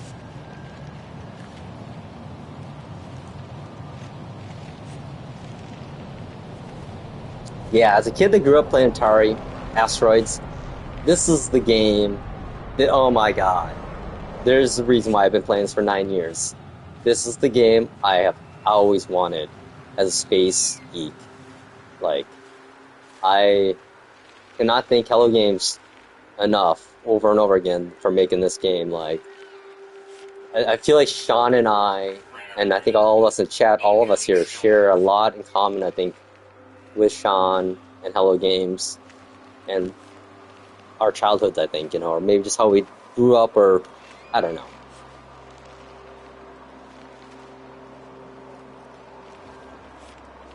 You know, I'm not sure actually. I need to go back. It's been about 8 years since I went through that whole lore, so I'm a little. I kind of, you know, here's the thing I would love if they were to release an app or just release like an actual physical book that would have all the in-game lore knowledge in it and arranged in a timeline fashion history, like the history of No Man's Sky. I would pay $100 easily for that. Seriously, I think all of us would pay $100 for that. And Hello Games could just print cash and make another update with more Corvette parts. Or offer a service where they would 3D print our ships and send it to us for so much money, you know? There's so much money they could make outside of the game, I think, from the game, that the hardcore No Man's Sky people would, like, yeah. This is the only downfall about this place, is this. So, I might have to put a roof on here. Oh no! Oh, I thought I was going up the camera. Okay, here we go. Let's see, should we do a roof? I like the open air concept, but I don't like getting rained on either.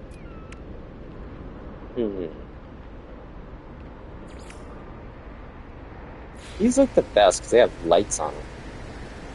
Here's the craziest thing, like, yeah. Okay, I should be able to put this right on top of there, right? Right? Insert the meme. The Padme meme, right? Oh no, you can't. Nope. You can't do that. Not allowed. Isn't that crazy? All I'm trying to do, yo, is put this thing here on top of there.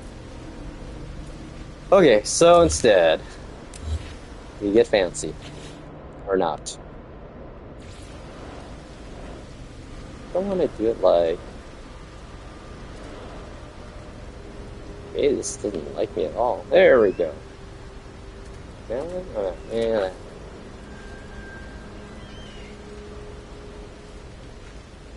Yeah, some days buildings look finicky.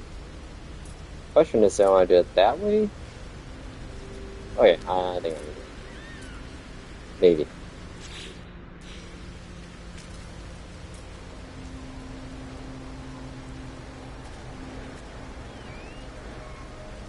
Oh, look at that. See that? This is my life as a builder. Like, I just want to make sure no one falls off here, yo. You know what I'm saying? Last thing I want is like a visitor filing a claim against me with the Sentinels, man. Okay, no. See, but that doesn't go all the way. Fine, I know what we gotta do. Non-snappy. Make me build it myself.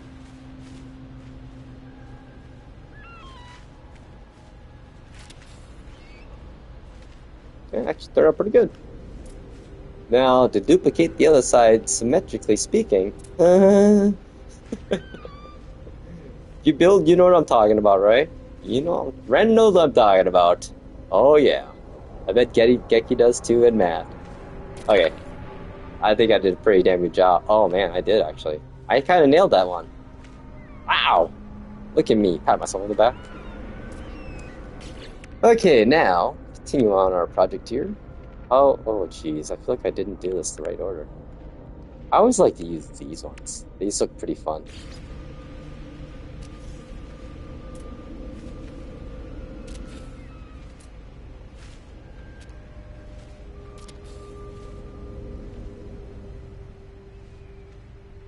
I should probably put my chairs underneath it, huh?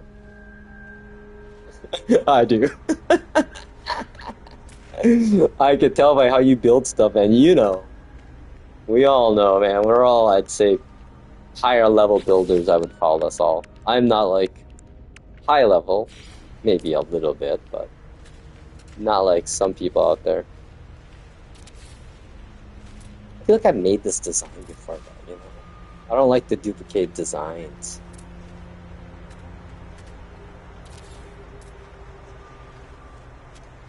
Now I feel like this is getting bigger than I originally was trying to go with. Let's see here. What are we doing?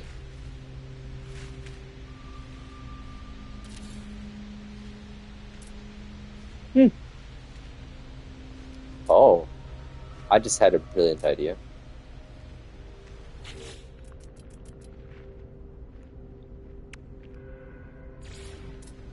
Oh yeah, we're totally putting a chair down here. Oh, dudes, yeah. No, we're doing a couch. This view must be shared. I gotta go like closer to the edge, or else the camera will flip.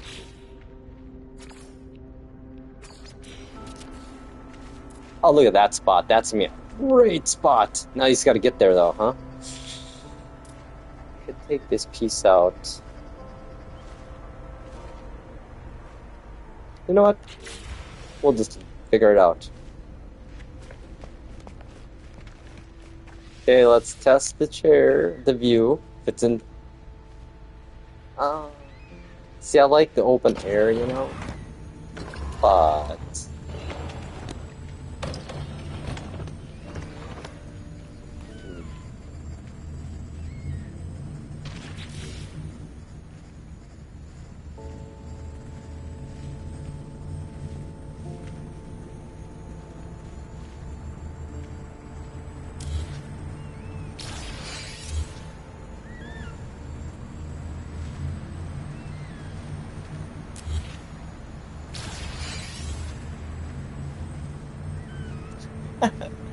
Perfect exo suit. Oh, I would love to put a chair right there, but you can't do that. Okay, so on that note, downfall is the view's not as good. How about if I put this here? This, so I figure, you know, if I'm gonna put a roof over my head, it better be for function at least. Okay, let's try. Just one of them at a time here. Oh, that works. Oh yeah. You know, the question is, am I far enough underneath to keep... Okay, we're gonna go all in.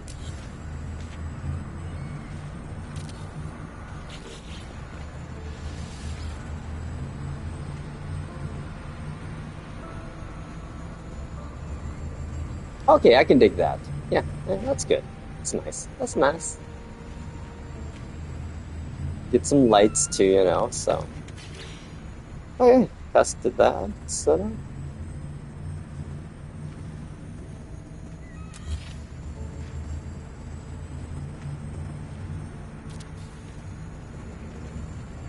Oh wow, that was a pretty lucky line up there, huh? I'm getting better at this building, I guess, after 9 years. Oh, I do wish you could put something inside there. Okay. Oh, there goes my weird looking shack. I think I should rotate this though. I don't know how if I like. The thing is, we have a lot of options for roof pieces we could use. Like, these are fun ones if you want to really make massive structures. Especially like, oh, this piece here though. Why isn't it big enough for us to walk in this thing? Look at that. Isn't that crazy?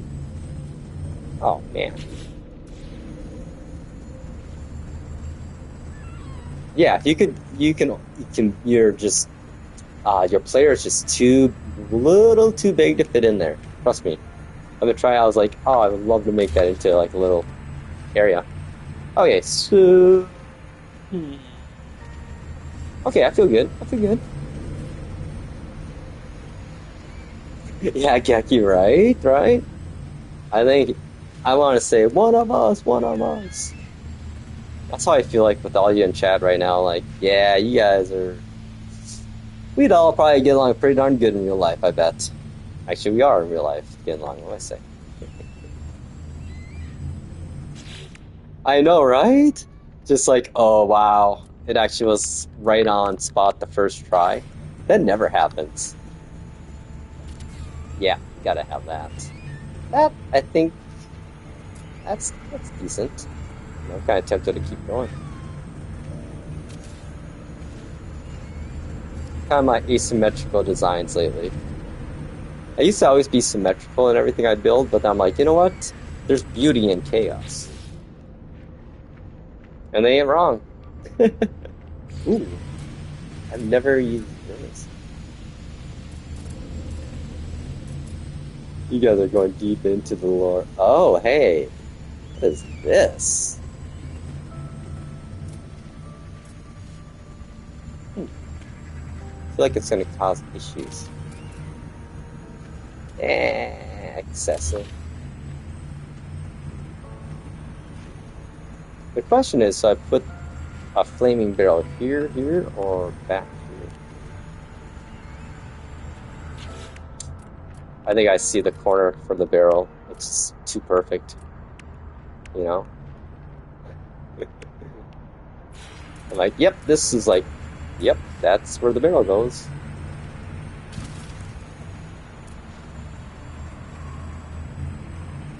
It's so funny how I use like the base parts to line up the other parts. I guess all of us do that, imagine. Hey, there we go. Not too close for you to start on fire. Let's have some real fun now. Let's have some design fun. Oh, I got some ideas now. The juices are flowing.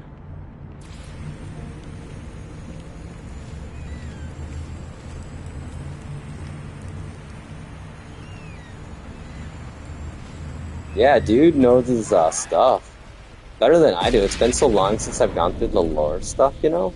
So I'm very not. My memory is not the best from the nip-nips.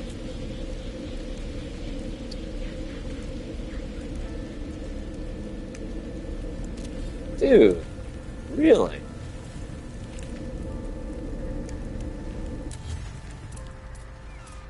That's actually really awesome, Geki. Okay, those guys are going there for now. So we got that, but that's weird. Oh, I know why it's weird. No, don't make me do it again. Yep. Oh, and I deleted the wrong one. You know what? It's so easy. There we go.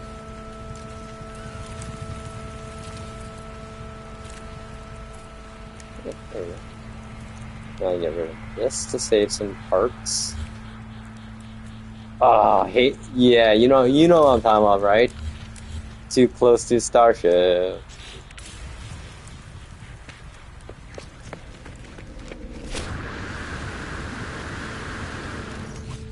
Hey guys, don't mind me just throwing my ship over here.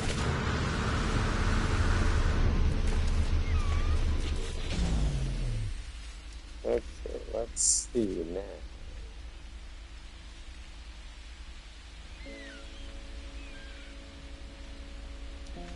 Wood panels. That one's lost inside. Oh wait. Cool. Yeah.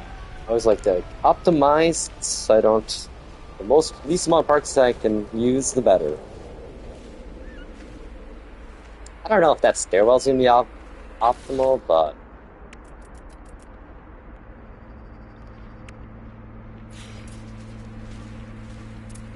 hey, there we go. Finally the luxury seating box, right?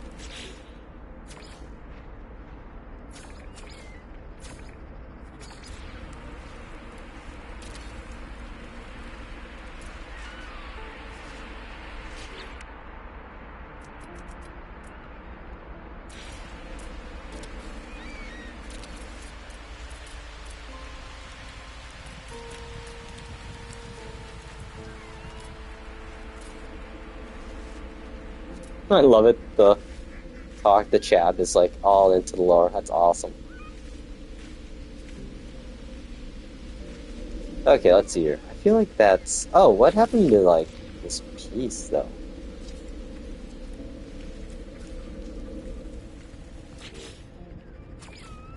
Oh, that was weird. Building not polished.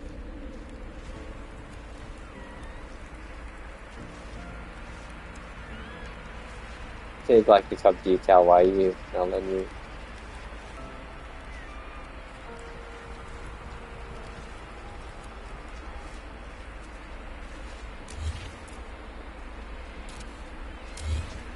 Put it up now. Okay, there we go. That's weird. It was painting the wrong material.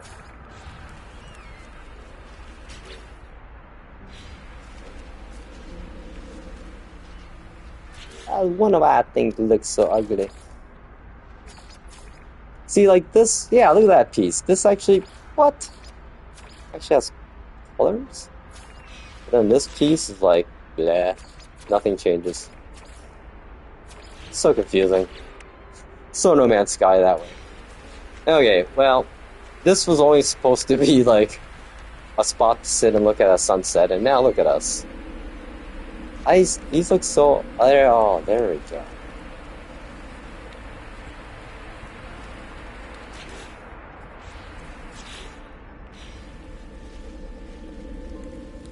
You know, I'm surprised they haven't made any like movies on that stuff, you know?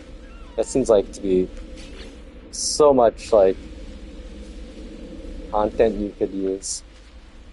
You know, I don't need this. That's my problem. I'm limiting myself with that area. Okay, this makes it a lot. Oh no. You go there.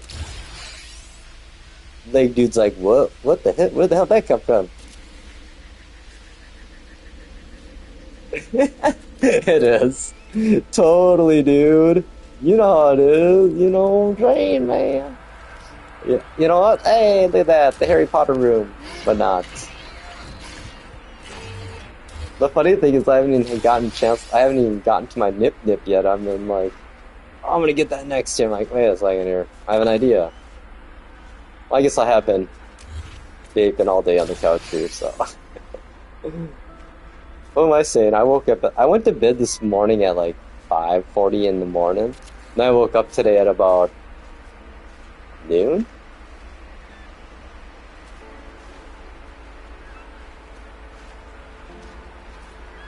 Oh, that's cool, Ren.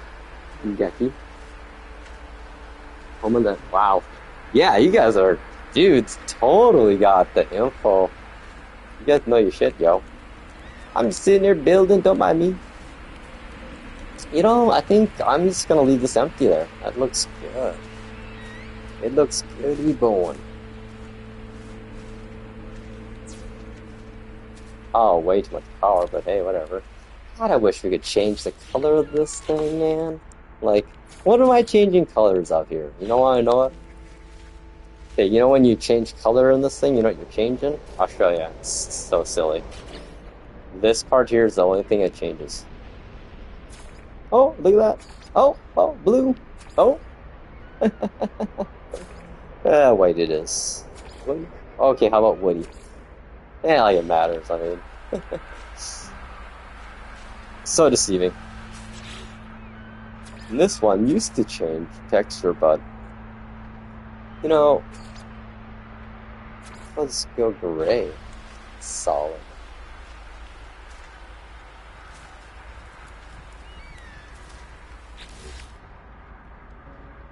Let's see here.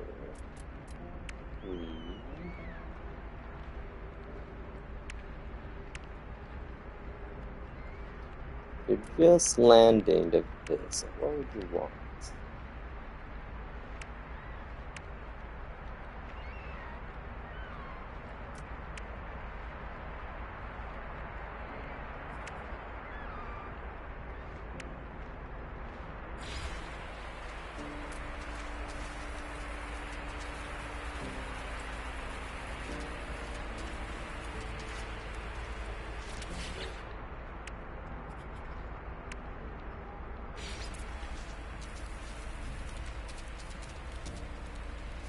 The lizards.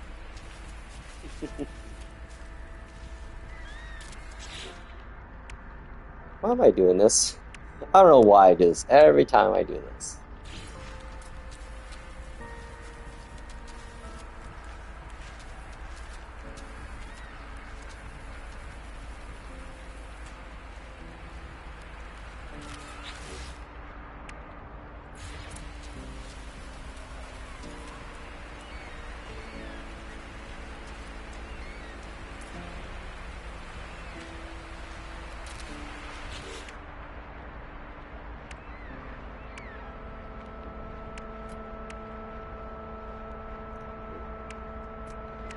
Okay.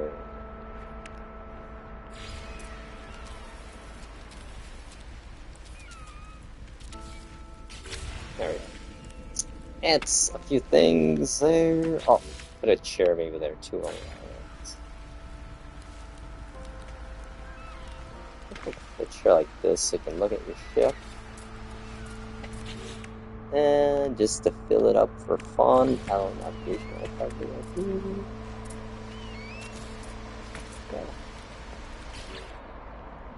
Cool. I think our base is done. Yay! Watch out. Be wary. Actually, I don't need that. Well, I like to do that. Just a little safety. Safety ledge, I call it. The safety dance. Let's see.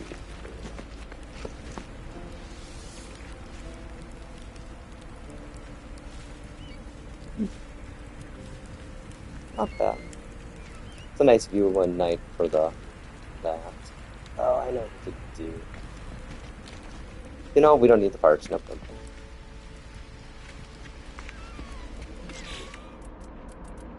Say, I definitely almost fell off there. There we go. Now I feel safer. Okay, magic. Oh yeah, we're good.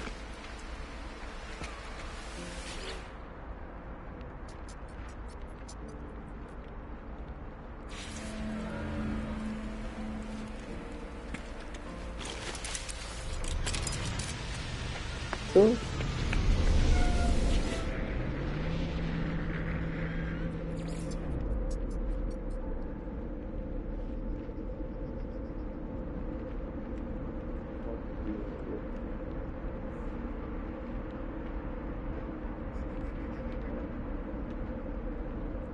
I don't think what galaxy I'm in right now. Good question. Anyway, wow, I'm glad I went there. That was a good. Let's see, how many bases do I have? 9, 18, 22 only. I consolidated down. Wait, which galaxy was it? Euclid, Altenstein, Isendal. Oh, Calypso. Oh my god, I don't think I do. Huh. No, I guess I lied. I don't have Calypso.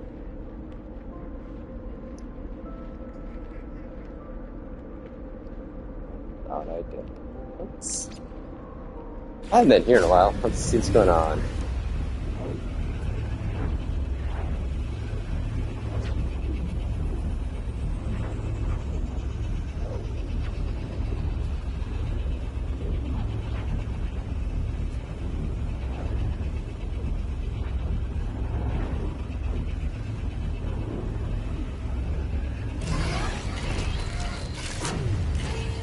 Yeah, that's crazy.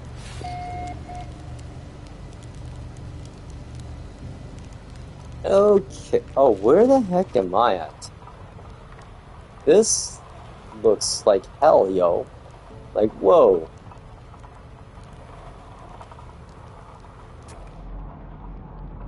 This is not a nice looking planet, yo. Look at this place. Look at the sky. It's all nasty looking. Dude. Is this like a glitch or something? I don't know. I don't remember this planet looking like this. I like it. It's not pretty. Let's see here. What's going on in this place again? I have a farm here. Oh, that's right. It's a fun one.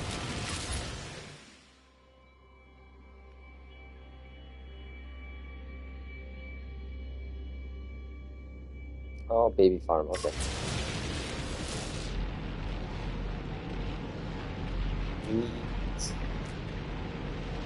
Sweet hold on.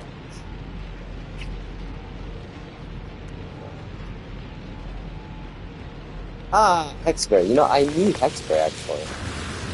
Okay, well, I guess we're gonna be here a bit, so let's fill the feeder up, get some whatever these guys are dropping.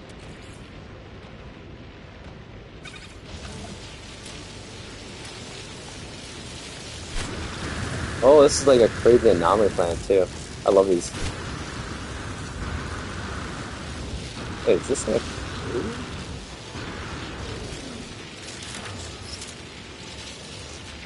Yeah.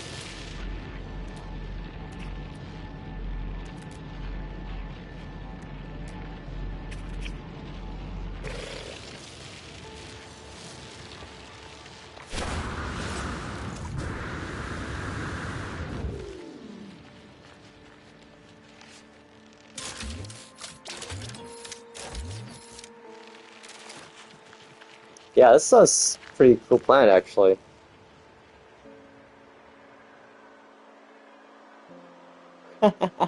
You know, I do like beautifully ugly planets. Like, you know, like my Corvette's kind of, you know, I appreciate the sleek, beautiful ones, but I appreciate the ugly, functional ones even more some days. Yeah, this sky is wild. Oh, because I couldn't see even through the clouds. I've never seen a planet like that until now. Like, look at that. There's the opening in the clouds, but everything else, look at that. That is like definitely different. Huh.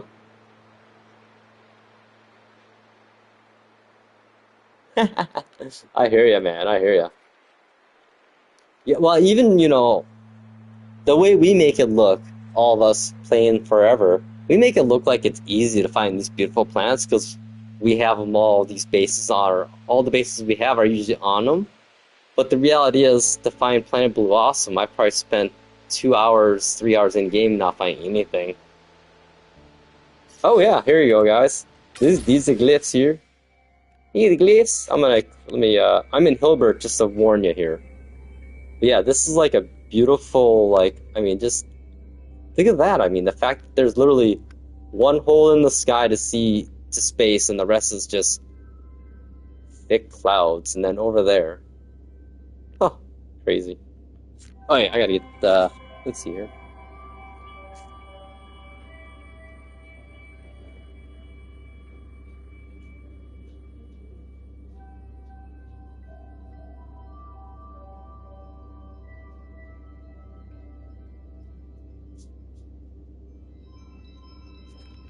Yeah, I think I actually deleted my Calypso base a while ago by accident without realizing it.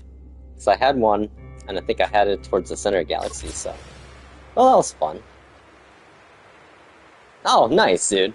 Well, if you ever need a ride ever, you know, if you didn't. Cool, cool, cool, cool. This is like crazy looking planet. The color schemes, the like blue, like grass. Okay, I was doing something, but I totally forgot, like always, and that is the No Man's Sky loop. Hexaberries, that's right. Well, these ones are rare. I don't want to dig in the terrain though. Eh, we're good. I just want to see where the space was again.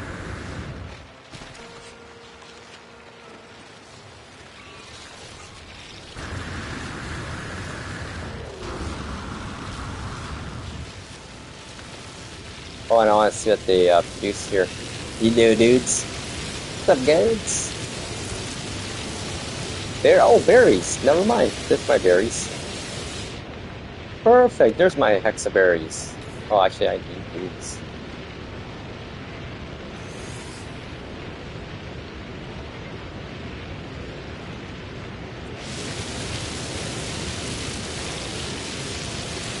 Sure, friendly though.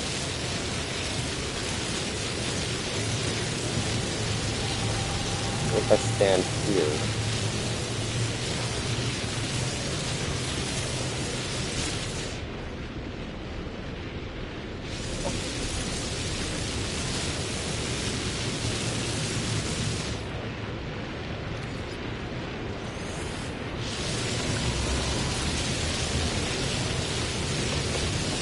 Oh, that's funny. This is the planet that has that. This thing that's been sitting forever in my log, which I haven't abandoned. Oh, hey, should we go check it out? See what kind of ship it is? I think it's a pretty cool Sentinel one. A pink one, I think. Yeah. I guess when we come back, we'll have some hexaberries. Hexaberries?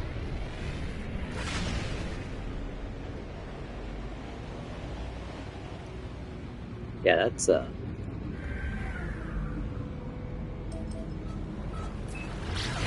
think it was just a cloud cover right over my base that was so crazy like that. Huh. Oh, different planet.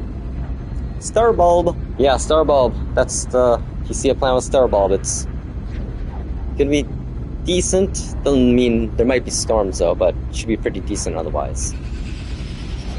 Okay, I'm gonna check this out here. I think this is just an off-age colony. Like flying in like low atmosphere, like right now, like this. These clouds don't look too bad actually. I just wish in storms you didn't come in totally blind, you know? Don't come in hot like a tiger. I was wondering if my ship scanner would do it. Sorry, Autophage, if I landed on anyone here, can't see you, so you know how that goes. Oh yeah, look at that. You got these guys here. The butterflies. I wonder if you can evolve these. Modify the egg where the wings are like a dragon. So you know that's basically light no fire mount flying right here testing. Speaking of such. Hey, how you doing? Okay, let's do a little preview of light no fire. Except imagine this is a dragon.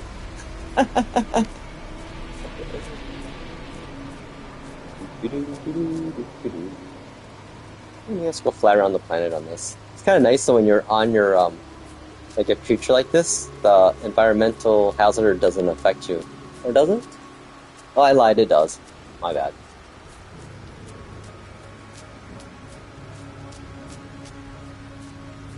Sorry guys, I'm taking your buddy for a fight.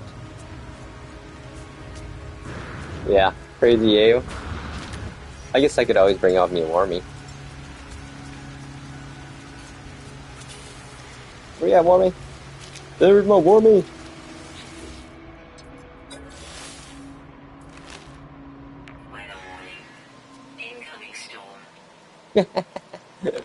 Oh, yeah. There's me. I don't think I did anything with the egg either. It's just a generic egg from the expedition. Actually pretty effective though to use when you're on like these planets that have the crazy high peaks and low valleys. Yeah, and pretty good distance.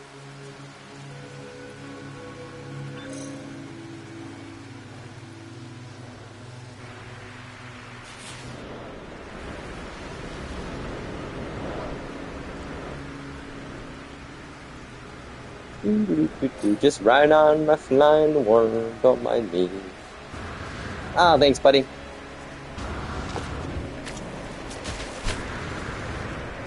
Okay, what was I doing here? Oh, was I gonna actually do this autophage stuff here? Yeah, I've still yet to build a proper staff. Like, I have all the parts, but I can never find the color I want. Like, I always have FOMO.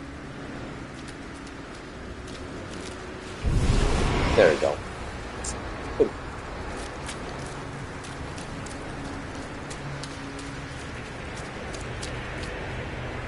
Nah, I'm gonna leave this.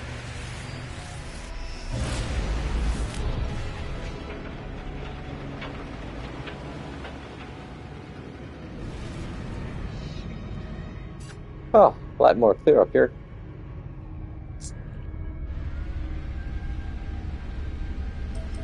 I should stop at the space station and get my guild rewards. I think it's the Travelers that I want it to be, a Travelers Guild, where you get the multi-tool slot or the ship slot.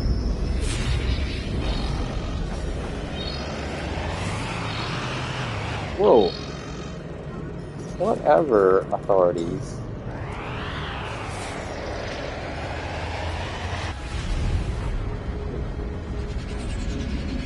Catch it, you can, suckers!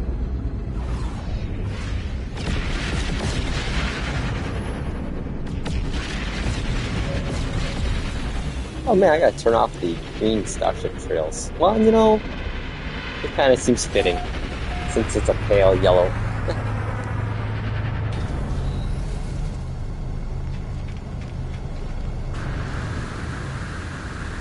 Renegade Prince. Oh man, I can't, dude. Your level, like, of you guys' levels of lore of Skyrim is beyond me.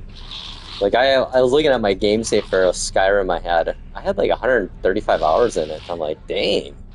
Not being an online game, single player offline, that's actually pretty decent. Product received. And then I played my Fallout 4 game save and had no idea what I was doing, so I quit. Like, yeah, nope, I'm good with Fallout 4. I got my money's worth money back in the day. Oh, that's true, the Elder Scrolls, yeah. I forget the Elder Scrolls universe, how crazy it is, like, it's huge. I'm surprised they haven't done anything. Have they done any movies or any TV shows or anything like that with the Elder Scrolls? I mean, that's like that universe is just made to be told, like, beyond what they are. But then again, they might ruin it too, so, yeah. Yeah, we know that goes.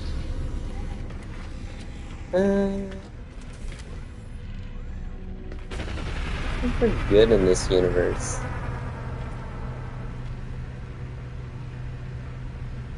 Oh, okay, I'm surprised. I guess it's one of those things that they haven't got. I mean, look what they did with The Witcher. I haven't watched it myself, but I've heard the last season's been pretty hard, tough. Yikes.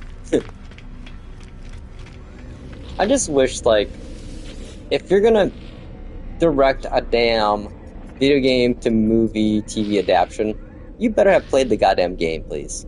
Like, I don't get that. Why a director would take on a project to tell a story about a universe they don't even fucking understand. And why would a company, do they not want to make money? If you make a film people like, you're gonna make a lot of money. So what the hell are you doing, right?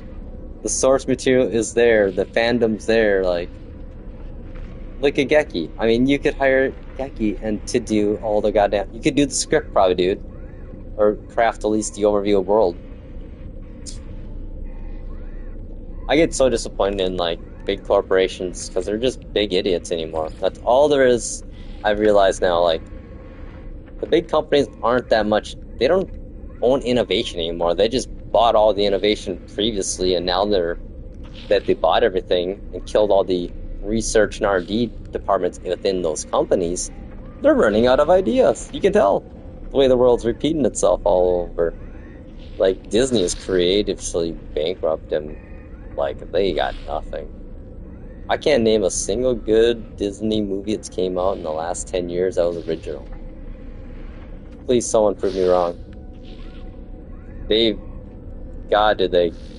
make the Phantom Menace, Star Wars Episode 1, 2, and 3 look like masterpieces compared to what they did. I still can't believe they fucking killed off Obi-Wan. Like, oh no, I mean, Braveheart. Yeah, I'm just, yeah. Yeah, it is. Disney's, like, they leaned into that shit too hard, everyone did back in those days. The whole girl boss era. I understand, I love powerful, intelligent, strong women. But at times, there's certain roles in a movie, this doesn't fill the universe of the lore, as Geki would know, the lore of the universe. You know, it's like, why are you making these characters that way? It's like the whole Jedi, man, the new Jedis, yeah. Like, I was watching a thing about Kathleen, was it Kathleen Turner, her name, that ran that shit show of an era of Star Wars? Like, she got handed the keys to, like, the easiest IP to make money off of. I mean, they made money given, but she destroyed the legacy and the aura and everything. Nope, they don't have. No, I mean, they had all the source material in front of them too, you know, like all the fandom and all the other stuff. It's just like, dude, this kind of looks like almost like Star Wars on, like a Star Wars base almost. Yeah, sorry, Star Wars. I've been hopping around all over the place today. You never know what I'm talking about some days. Hell, I don't either. I'm gonna go fishing. I've been catching some actual more S-class fishes. I've been actually catching those in the ponds at my settlements, especially the S-class ones. I feel like that gives you a better odds to finding an S-class. I just love how they give you a fishing pond in your settlement. I want that piece. Actually, that's a base part I want. Yeah, it sounds like you guys like you must have like a really good memory. Like you have that memory brain. I wish I did. I'm a functional brain, or patternistic brain. My skill sets isn't the memory of like specifics of doing things, but more of the methodology required to do something and how something's been previously constructed, and then applying that to future things that I haven't ever dealt with, you know. But I wish I had that memory brain, because damn, my memory sucks. Oh, here we are. This planet, though. Look at that now. That's a picture, yo. Ah, yeah, that's just pretty, man. This planet is awesome, too. This is a galactic hub system. My little floating paradise fishing shanty. Even though it's like I could have built on land, but I'm like, you know, this is a nice deep area of water. Beautiful. Look at that reflection, though. Yeah, someone pointed out in Reddit that since World's Update, cloud reflections don't exist. Dude, God of War 2 even. That's man, you know all the lore. I used to know all the God of War until like the new ones, and then I got old and my brain got full. And I smoked too much nip nip. That's crazy, dude. I love it. You know, you should write a No Man's Sky lore, like an overview book about just talking about all the races and how we get to where we got, or how we get to where the player is. So I think that would be very fun. And then, you know, when you're doing that, if you're looking for like screenshots or pictures of like certain types of things for the lore, let me know. Obviously, I play this a lot. Yeah, it sounds like your brain. Your brain, you must have a big ass. What size of hat do you wear? Extra, extra, extra large? Okay, I'll stop. I'll stop and start fishing. I think we're using some bread. I've been fishing with bread today. Oh, look at this, man. Yeah, it looks just... Oh, that's why. It's golden hours. I wonder why it's so pretty. There we go. How fitting. Sunrise and fishing. Pretty small head.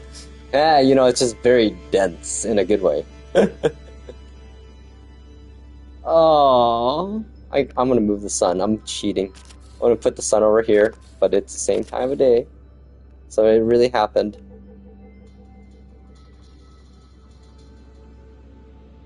Oh, dude, yeah, get the sign. Oh, hang on. I have an idea. Let's do some fun with flags. No. Fun with depth of field. I love depth of field. It's so much fun to mess with. You can make some... Oh, look at that. Perfect. Oh, no! Ah, there's my life. This is, I admit it, this is give me my Reddit post for today. Yeah, I'm trying to get the sun in the picture, too. Showing the fishing signs and me fishing.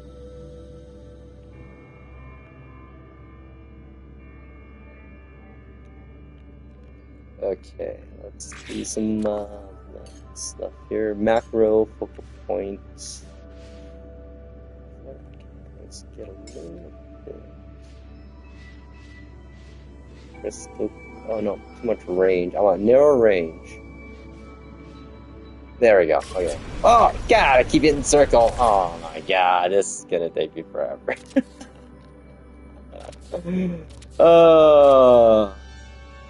Maybe I do need to have some dinner now soon. Oh, that's pretty, actually, money right there.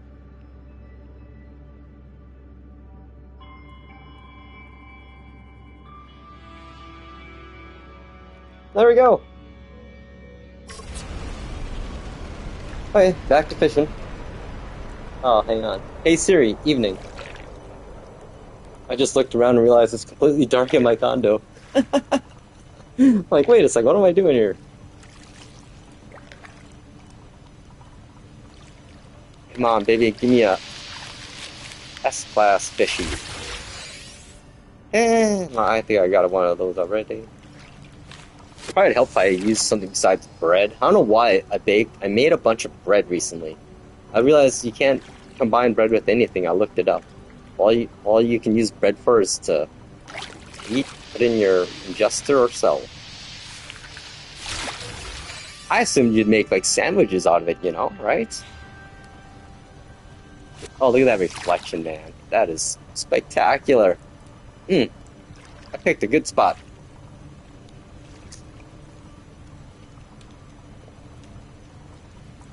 Brits are a bit weird.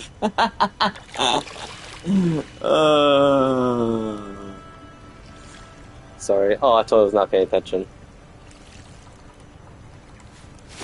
Oh, yeah. Oh my god, some of the British language is crazy. Like cigarettes, yeah. You wouldn't be doing that in the US. That wouldn't be a good idea.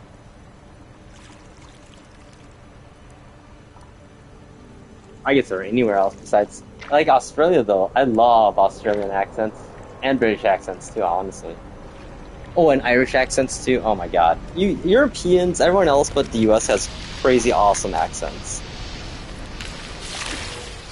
Oh, yes. Yes, I know what you're talking about. Ooh. You know, if we're gonna fish, let's use some really good bait, actually. I'm gonna give my bread away. Give some bread away. I feel bad fishing with fish, you know, like that's how you get like bad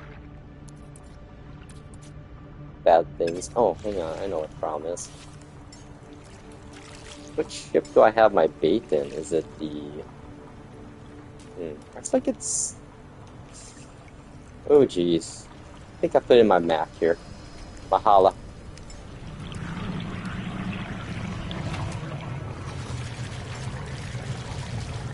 Well, today we did some farming, some fishing, some building, some warping, some complaining, some ranting. It's been a full day, yo. You know, I think we're gonna go dangling. Sounds good. There we go, 35% rarity. Tracks diurnal. That's day and night fishes. You know, maybe not. Let's see. Oh, hang on, let's do a storm living. Okay. Well, let's get a big one. I'm getting hungry. I'm gonna make some fish and chips later, otherwise.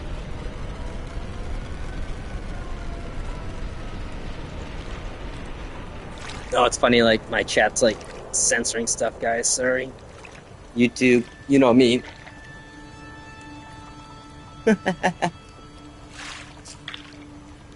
You know me, I am not a censoring guy. Obviously, the guy that reads, missed that one, 1984 and swears and cusses like a sailor at times.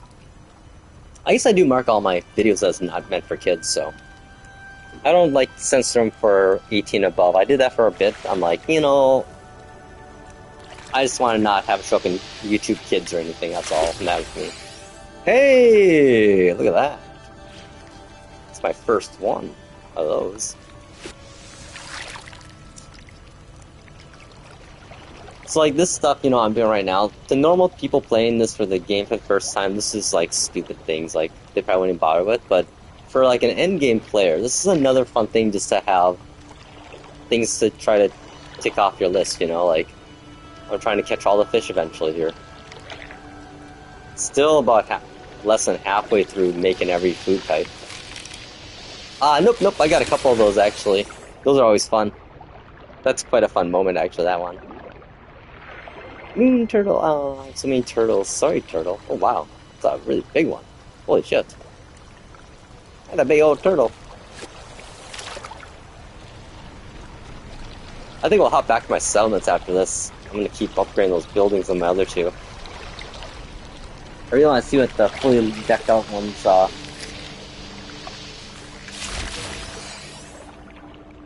Yep, nothing good here. Okay, no, that was fun. Let's see, did we do any building here? Yeah, totally. Euclid. Euclid. Actually, I'm gonna head back to my planet Blue Wasp. Hang on. Unless you wanted this specifically for fishing or whatever. This is actually a galactic hub planet too, so there's a lot of bases on this one. And you'll be in civilized space too if you come here. Basically, where my main bases are in the hub nowadays, so you're gonna see players all over, usually, or at least one or two here and there, wherever you are at times. Especially the capital systems; those are crazy fun.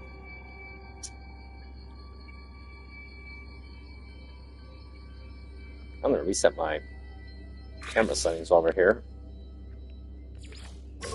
Okay. Okay, I'm gonna head back to Planet Blue Awesome though, and actually no, I'm gonna head over to my settlement quick. Ooh, which one is it again? It's Nip Nipville, and I think Perk's Hideout that I gotta work on. Yeah, I kind of themed my names after what types they are. This is a Gek one. Nip Nipville. For a while there, all I did was I made it so that their happiness went up and everything else went down, and I'm regretting that decision now. They're happy as hell, but man, their productivity is so low, it takes like literally 14 days to produce one of the things I have them producing. Even though it's a pretty rare item. I was kind of hoping we'd get a settlement that would produce stasis devices. Oh, let's see here. This is in... Wait a second, where is this at actually? Let's see, I'm trying to figure out where I'm at. 7 months ago? Oh yeah, here we go. Oh, there you go. Euclid, and this is kind of right around in the neighborhood of my Planet Blue Awesome. Kind of have a trade route between there, seems like. Yeah, if you want to add me on PSN or No Man's Sky, I have that. I'll show you my friend code here too. Yeah, if anyone ever wants to add me as a friend, go ahead. I'm friendly, as you can tell. I have a few friends, 7 pages worth. Oh my god, it's my Galactic Hub people. Which is so fun to see though. I can see when people are popping up. Yeah, actually got the founder of the Galactic Hub, Sin. He's in my list or whatever too, which is fun to pop in with him once in a while to see what he's up to. It's been like a year since I've done that last, so. Okay, there you go. Let me know if you need more stuff. You know me. Okay, let's fix my building first. Where was I working on? It was a bigger one, wasn't it? There it is. Ah!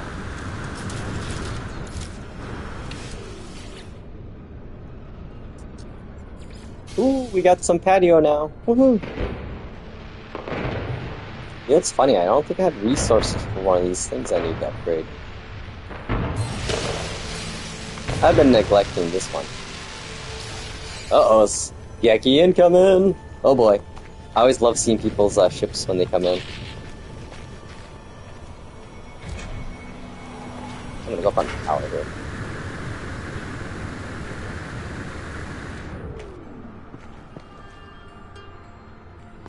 Okay, well, while you're coming in, I'm gonna see which one to upgrade next. Ooh, I want to do the biggest buildings.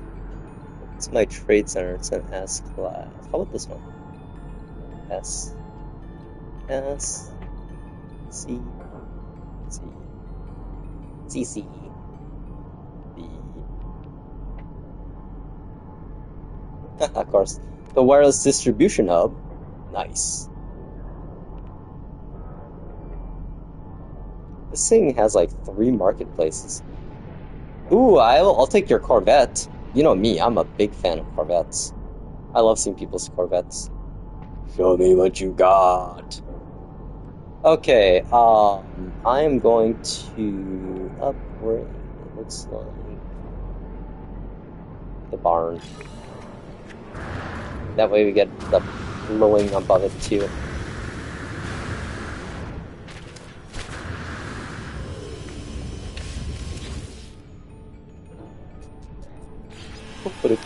Alright. Okay, let's see here. No one's in system yet.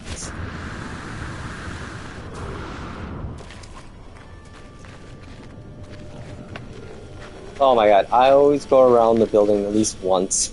Looking for the stupid door. Every time, man. Ooh, synthetic honey plant. We will take it.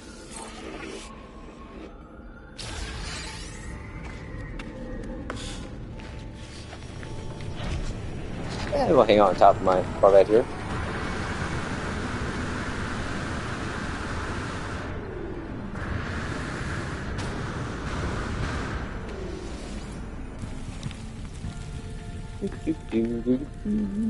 Just sit out in the patio, I guess. Yeah. Let's sit in the couch here and hang out for a bit. Oh, there we go! Midas! The Midas solution. 99. What does chaos mean again, I wonder? Oh yeah, I'm gonna get up.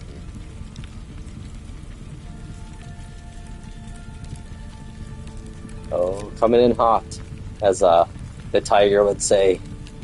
He's coming in hot. Oh shit! Right at me. Oh shit! Oh dude, I like it. I like it.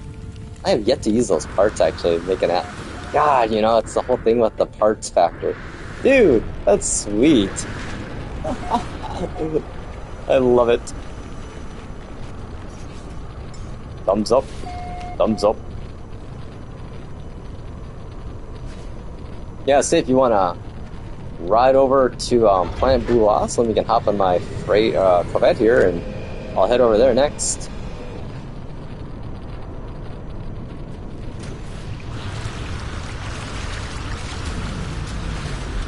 Oh yeah, let's see if I can get up here.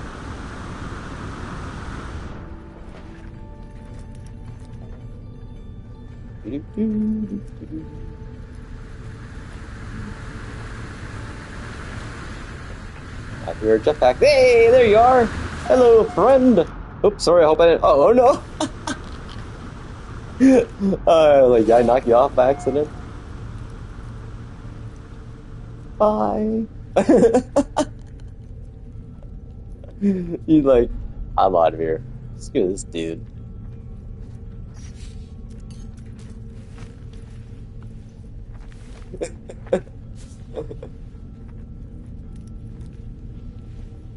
Wait, that's Corvette? Is there a Corvette up here? Yeah, I'm gonna hop in mine here quick then. Let me quick hop in the old. Oop.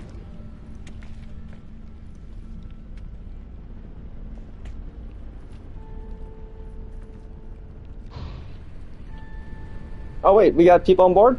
Hey, you're on board! Look, I love looking at the windows. That's why I have windows. Hey, okay. I'm gonna take you to Planet Blue Awesome, my friend. I'll take you to our colony. I'm gonna take you to the cult's colony. I hope I don't lose you in route here. It's always hit or miss at times. As you can tell, this is my staging area. It's a little hopping over here. Buckle up! Oh jeez, I think I might crash here. I hope not. Oh, I'm gonna crash.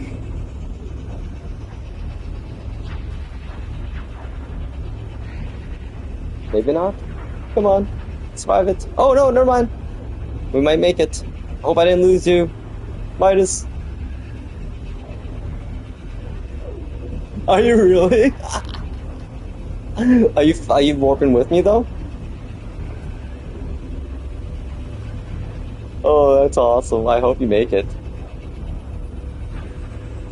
It's always hit or miss trying to take people with on your Corvette, it seems like. I think it's platforms too, you know, cross-platform. Oh, dude, hell yeah. I'll hang out in space, and if I need to EVA ya, let me know. I'll check here. I thought my game was going to crash. Sometimes it does when I warp with people in Corvettes. I don't know, we've been warping for a while here, so this could be interesting. Wait, what galaxy was I in? Never mind, I was like, obviously not, since I use my ship.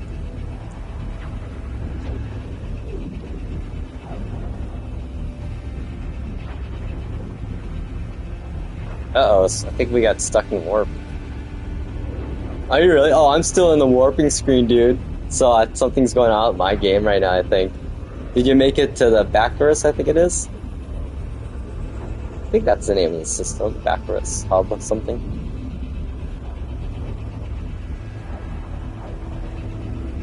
Yeah, I'm like still like, I thought I got like, I might be frozen. I might be looped. I might be looped. Well, nonetheless, welcome to the neighborhood system, and feel free to make a base. And Ren's got, I don't know if he's on planet right now working on stuff or not, or he has a crazy plan. There's some really sweet bases on Planet Blue Awesome. Mito, he has that crazy awesome museum building. I think I might be stuck in a warp. I might be I think I'm. This is my life now. I'm forever stuck in warp.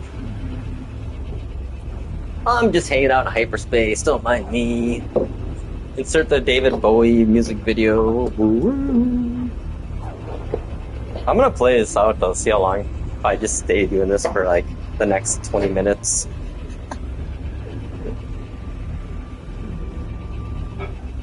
Oh, see if I do that, I gotta restart my stream. I'm lazy. We'll see though. I'm gonna give it like one more minute with my coffee. Oh, nice, dude. Well, Ren, I think Geki made it. Hopefully, it sounded like. So there you go. You guys can meet in game life. Okay, I might have to start my stream over here, end this game, and actually I might restart my PS5. I've been playing way too much Forza lately too, so I think I think yesterday I played Forza for like 8 hours. I hate to admit it. Okay, I might have been 2 hours rubber banding with a AFK race to get SP, but still.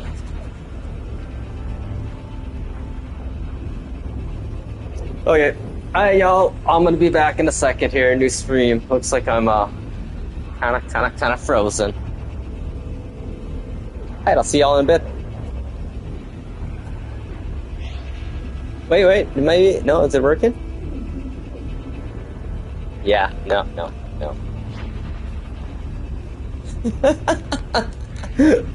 The never-ending warp. Did we miss the turn? I should just ask for directions, I think, maybe, huh? Honey, should I ask for directions? Okay, I'll be back in a second. I gotta restart my game here. Hi, yo. See you in a bit.